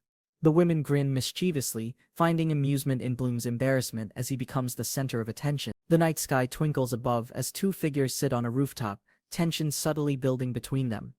Bloom's hand rests uneasily on her waist, their tension growing in this quiet moment of vulnerability. The stars above twinkle as the two figures share a quiet, intimate kiss, their cloaks billowing. The kiss deepens, Bloom and his companion lost in the moment, surrounded by the vast night sky. Bloom joyfully sprints ahead, eager to take on his next challenge, unaware of what awaits. Two women observe from a distance, puzzled by the sight of Bloom enthusiastically heading toward the unknown. The maids strike a playful pose, their expressions full of cheer as they enjoy the moment. Bloom and his companions share a light-hearted moment, their camaraderie evident as they walk side by side. Bloom is suddenly caught off guard, as a girl joyfully leaps to embrace him, laughing with excitement. The scene shifts, Bloom's gaze softens as the maid looks on, quietly observing the moment with a knowing smile. The maid's warm smile grows, sensing something unspoken, her eyes filled with understanding and quiet affection. Bloom is greeted warmly, the familiar words "welcome home" filling him with mixed emotions and uncertainty. Bloom returns, confidently stating, with a determined look, ready for what's next. The grand capital of Kate's kingdom looms in the distance, as the council of sages await. An amused figure watches as the newcomers arrive late, a smirk playing on their face at Bloom's delay. A powerful figure emerges, their voice booming, declaring themselves as Van Cleef Palm, a force to reckon with. She stood not wearing anything, where sinister plans are revealed, targeting the hero. The table was set and everyone gathered. A lively atmosphere filled the room for breakfast. Bloom smiled, acknowledging the hard work. He spoke gratitude for the meal and its preparation. Cheers echoed as the group was eager. The meal was finally ready for them to enjoy. Bloom sighed, wishing for more variety. However, he accepted his oatmeal, reminding himself of circumstances. A burst of flavor surprised Bloom. His face lit up as he discovered how delicious the meal was. Bloom floated in awe, overwhelmed by the incredible flavor of the oatmeal, unlike any he'd tasted. Realizing the secret ingredient, Bloom exclaimed in delight, "There's cheese in it. This is amazing." He analyzed the dish, marveling at how the cheese's saltiness brought out the milk's sweetness. A wide grin spread across Bloom's face as he declared, "This oatmeal is the bomb." As Bloom savored the meal, a surprise awaited. More flavors, fruits, and spices were being prepared. Bloom was shocked. The cooking involved careful attention, like adjusting heat and milk for texture. Mayan appeared, confirming that Bloom was enjoying the meal. She prepared everything with great care. Surprised, Bloom asked. Mayan proudly revealed herself as the cook behind the dish. Bloom's disbelief grew. "You're a princess, a scholar, a fighter and a talented cook," he exclaimed. Huna interrupted, her voice serious. She was about to bring up something important during the meal. Bloom learned from Frederica that it had been 5 days since their return from Rentor. Frederica quickly apologized for missing the army's change of plans, looking embarrassed as she spoke. Huna was surprised, hearing that someone wouldn't be arriving as expected, her fork frozen mid-bite. Alcanon Royas, the demon lord, was mentioned with a smirk, though his youthful appearance seemed deceiving. Frederica, irritated, scolded the situation while the man laughed, clearly enjoying the chaos his actions caused. The frustration in the room was palpable. The sudden rise of a new demon lord vexed everyone. Frederica admitted to promoting the troublesome mage, though it now came back to haunt her. The discussion turned to Mayan, who was unknowingly a seductive force that had snatched someone away. Alcanon regretted his decisions, reflecting on how things could have been different had she not changed. Frederica, now unsure of Mion's fate, expressed her reluctance to trust her with Al's affairs. Alcanon prepared a chessboard, urging careful moves as the stakes in the game were high. He chuckled, recalling how frustrated Hector was during their past games. "Choose your pieces carefully," he teased. Hector reflected on his confusion about Al's mercy towards Viola, especially considering his lover's fate. Hector, understanding Al's move, saw it as a breathing space in their ongoing strategic battle. Al, calculating and cold, would never act without thinking. He never would have raided the dungeon alone. Alcanon pondered, reflecting on how Al could have been a great diplomat in another life. Frederica, hearing Al's thoughts, remarked that she was just talking to herself, lost in contemplation. She decided to leave Mion alone for now, carefully considering her next steps in the game. Alcanon smirked, planning his next move carefully, choosing his pieces before making the final strike. The bird took flight, symbolizing the start of a new chapter, as Al whispered, "As you wish." Under the night sky, Bloom and his companions rested, unaware of what tomorrow might bring. Len and Irma lay peacefully beside each other, their calm sleep betraying the chaos outside. The quiet of the room was broken by the soft click of the door closing. Bloom, standing silently, felt the weight of his next decision. Tension filled the air around him. The shadow loomed large as Bloom stared at the throne. What thoughts crossed his mind? Bloom faced the monstrous figure towering above, a sense of impending doom tightening his chest. The sorceress's staff crackled with power as allies prepared themselves for an overwhelming battle ahead. Bloom's eyes met his enemies, a silent challenge exchanged before the inevitable clash began. His past strength echoed in Bloom's mind, reigniting the warrior spirit he thought had faded. Bloom stood tall, a sense of determination filling him as he approached the ominous archway. Bloom contemplates the emptiness of his former power, realizing it was rooted in deep sorrow. The strength he sees now, hard-earned through suffering, makes him question if it was worth it. The absence of past weaknesses left Bloom pondering the deeper cost of the strength he gained, his heart warmed by the thought of those he cares for. Bloom steps forward, resolute. With every step, Bloom carries the weight of his newfound responsibilities. But it feels rewarding. Bloom gazed at the uncertain path ahead, questioning his ability to protect what's precious.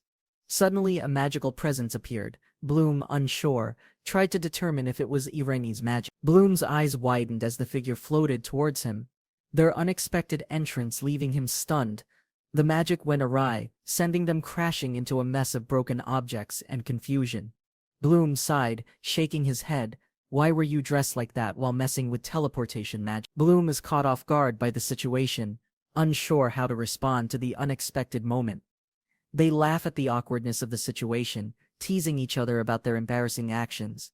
Bloom struggles to explain himself, unsure of how to handle the awkwardness in front of others. Unable to maintain the facade, Bloom decides to embrace honesty, realizing pretending would only make things worse. Bloom acknowledges his anxiety, realizing the weight of the burden he's never had to shoulder before. Embarrassed, tries to explain himself while his companion playfully teases him about the situation.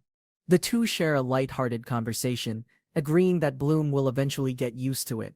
Someone comments on how much Bloom has changed, leaving him to reflect on his transformation. Feeling slightly better after the conversation, prepares to leave with a relaxed expression.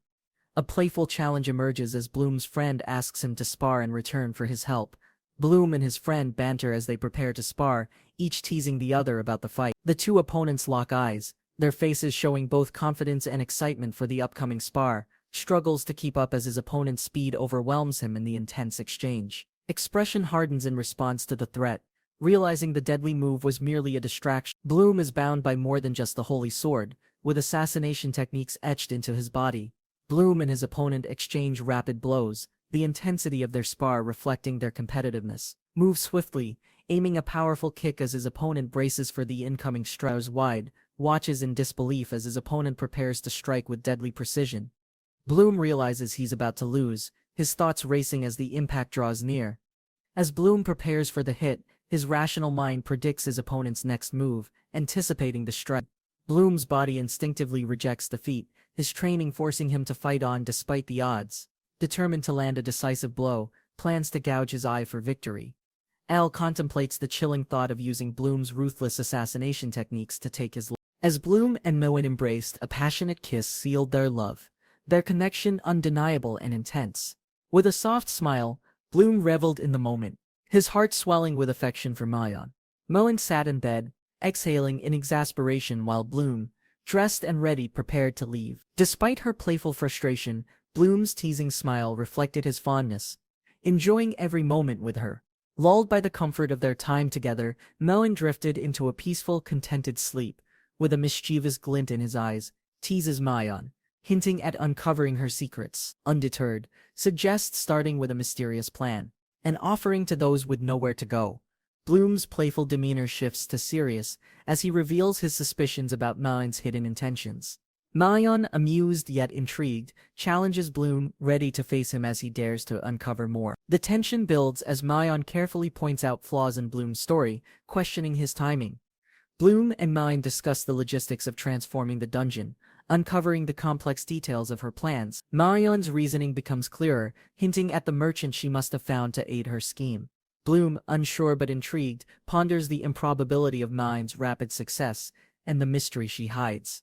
With a pointed finger, Bloom's voice carries the weight of certainty as he presents his theory. Mayan's past decisions and the sword in front of them reveal a deeper hidden motivation behind her actions.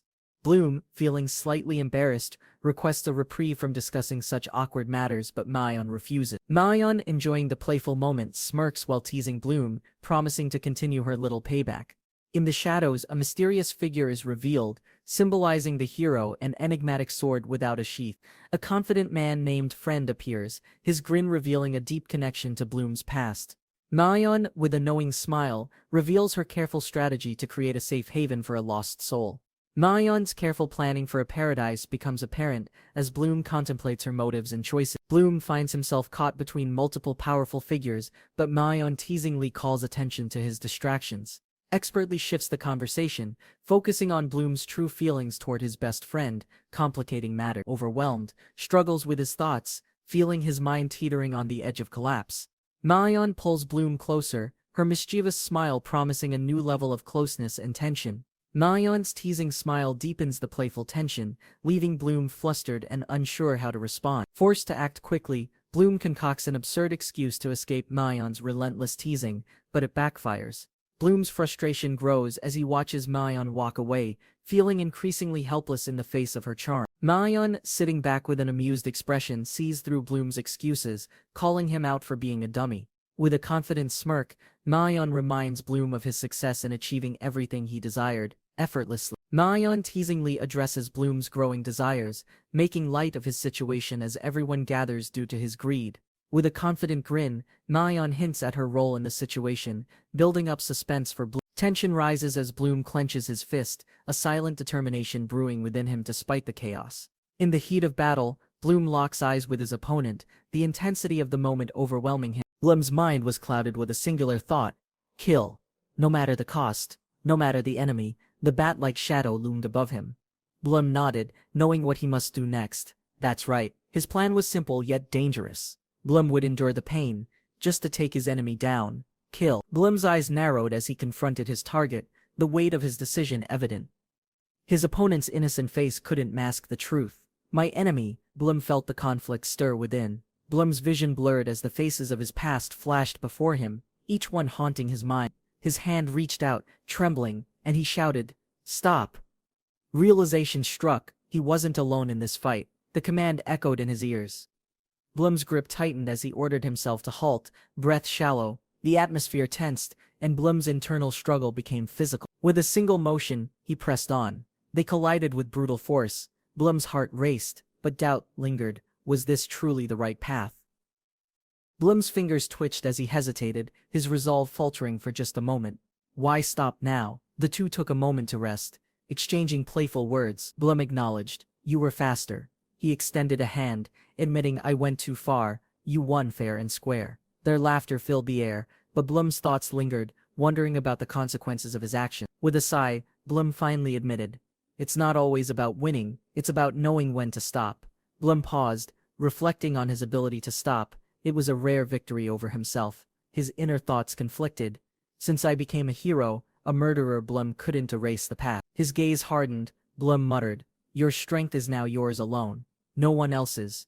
The weight of his words was heavy, and Bloom stood silent, contemplating the future that awaited him. To stop at the last second, Bloom thought. To control myself. The lesson was painful, yet valuable. Bloom's determination wavered, but reassurance followed. Change was already underway, and he couldn't deny it. A sense of warmth replaced his doubt. Trust began to grow, even if it was fragile. The evening brought an unexpected shift. Tomorrow, Bloom would face new challenges, but he was ready. As Bloom walked away, a familiar voice called to him, leaving thoughts lingering in his mind. In a distant room, secrets about an archdemon lord were uncovered, deepening the mystery ahead.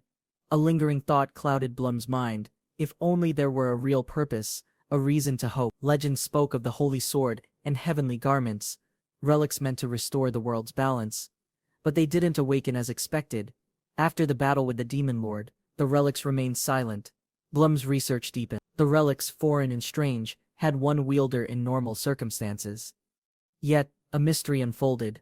Two relics awakened in separate lands, Zeval and Kashyyyk, breaking tradition.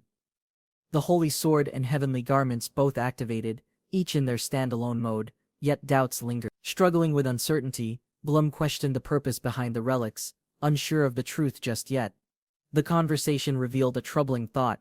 The relics were meant to destroy each other, leaving no room for peace. Bloom's greatest wish, to part with the holy sword and end the endless war, seemed ever more distant.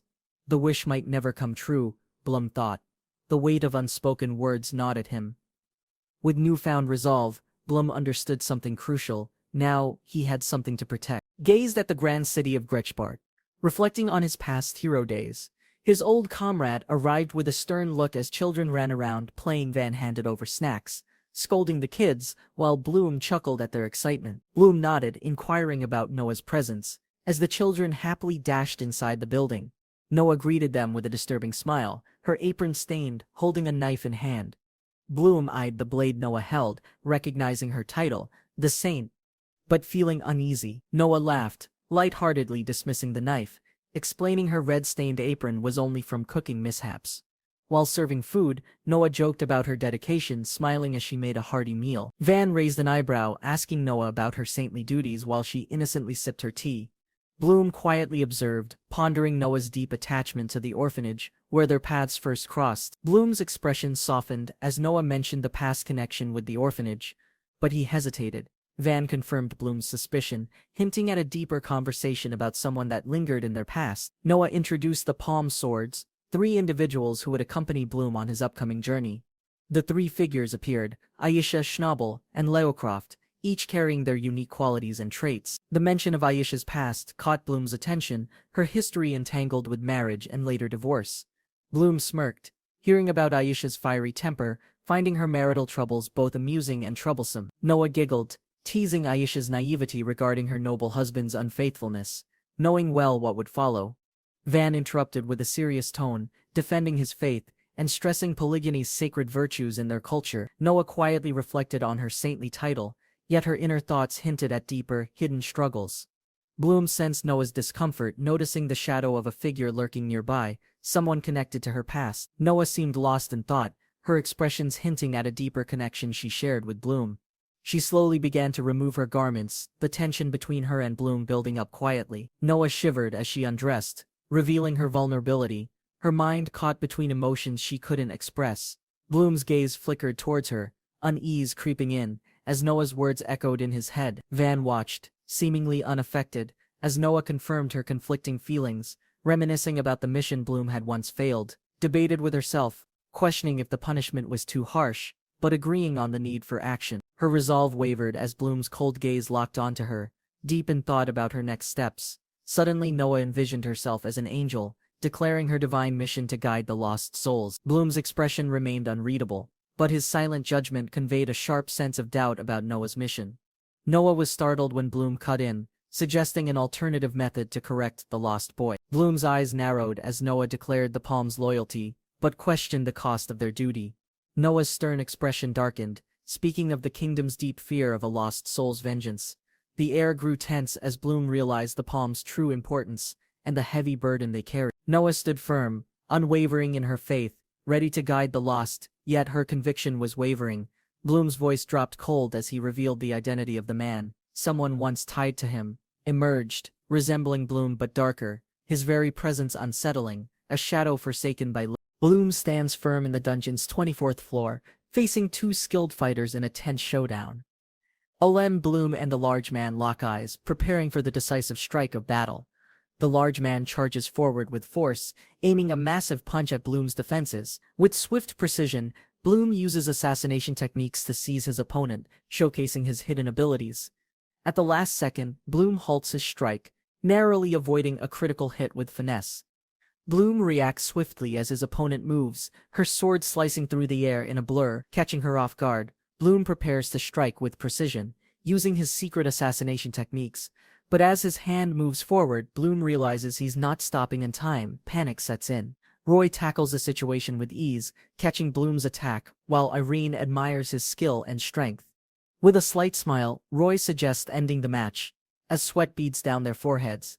Bloom, Roy, and Irene bid each other farewell after a long and intense sparring session. Bloom walks away, reflecting on the difficulty of improving, feeling the pressure of time. Thinking ahead, Bloom wonders about Noah and Hector, planning their next move before things escalate. Suddenly, a maid arrives, informing Bloom that Master is calling him, and trouble has appeared. Panic sets in, as Bloom realizes the trouble is near the goblin's den on the 5th floor. Bloom and Frederica stand before two unfamiliar faces, questioning their sudden appearance in the dungeon. The two women, with an intimidating aura, eye Bloom suspiciously as they approach cautiously. Bloom's voice rings out, demanding answers about their identities and intentions, his anger mounting quickly. Frederica explains the mysterious potion's origins, found by the goblins, sparking curiosity about its purpose. The potion, made from rare plant seeds, induces an intense disgust in goblins, keeping them away. Bloom ponders the trap Frederica set, his curiosity piqued by the potent potion's mysterious origins. The situation gets tense as Bloom questions the significance of a potion capable of repelling monsters. Frederica reveals that the best way to intimidate the maker of the potion is through power. Bloom then orders Al to fetch Irene, signaling his decision to challenge the adventurer Hilda. Bloom introduces the two women, Hilda the fierce warrior and Belle, a researcher fascinated by monsters. Bloom reveals to Al that Hilda and Belle are part of the shady group called Dungeon Dweller. Hilda and Belle discuss the potion's significance, noticing that Bloom and Al might know something crucial. Hilda approaches the duo, demanding if they've found a certain item recently, her tone assertive. Belle realizes they've hit the jackpot, suggesting it's time to use persuasion to get answers. Nervously wonders if she's in actual danger, sensing an unsettling atmosphere as Bloom and Al grin. Confidently declares she's not just an adventurer, but also Bloom's guide for the day. Fiercely defends her pride, ready to do whatever it takes to protect her allies. Bloom teases Irene about her timing, as Hilda jumps into action, showing no hesitation. As Hilda commands, the boys step forward, preparing for the challenge ahead with their usual confidence. Embarrassed and unsure, struggles as she faces the situation, unable to escape their antics. Belle, nervously presenting a potion, warns that it attracts goblins, hoping to use it effectively. Al, intrigued, prepares to test the potion, eager to see what happens when used on Irene. Irene, confused, wonders why things aren't going as planned, sensing something unusual happening with the potion. A horde of goblins, all with hearts in their eyes, quickly gathers around Irene. As goblins swarm, Irene panics, shouting about her innocence, fearing the goblins might steal her clothes. In a distant land, Bloom wandered the quiet region of Kayat, seeking peace away from battles. A sudden roar interrupted the calm. A massive lion-like creature emerged, blocking Bloom's path. Bloom unsheathed his sword, determined, You made me chase, he muttered, facing the fearsome beast. Bloom launched his powerful attack, the ebony arrow of scattered petals striking the beast with deadly precision. The creature crumbled into the abyss, defeated. Bloom exhaled, knowing he was one step closer. Bloom realized it was time to return. His sister would grow impatient if he lingered. In Hindcole, the villagers eagerly awaited Bloom's return. However, some were starting to grow frustrated. I've waited too long, she muttered, tapping her fist on the table, visibly irritated. Ayesha Palm, the High Knight, scowled. How many days will Leo make us endure this? Bloom sighed, offering a calming smile. Now, my dear sister. Please calm down, he said. Shireball Palm, elegantly poised, suggested waiting for their younger sibling, Leo, despite the growing impatience. Ayesha Palm's frustration was evident. She warned that anger could affect her sister's beauty over time. Bloom commented that constant frowning would cause wrinkles, lightening the mood with a playful remark. Shireball, with a grin, easily dodged the punch, showing her usual playful confidence as she moved. Shireball Palm's demeanor shifted, her threat looming ominously as she prepared to take action if provoked. Against the cold stone wall, Bloom watched his sister's smug grin hide the recent pain. Carrying heavy trays, his companions grumbled about the dungeon's relentless traps and exhausting challenges faced. Although resources were scarce, the glint of magic ore kept their spirits from completely collapsing. Confusion spread quickly when a mysterious figure appeared, his confidence radiating with unsettling charm. With theatrical flourish, Shireball Palm proclaimed himself, inviting the stunned party to indulge in endless conversation. Without warning, Bloom's sister received a powerful strike, her breath stolen by the sudden impact. The women stood firm, delivering a swift kick that sent Shireball sprawling across the floor.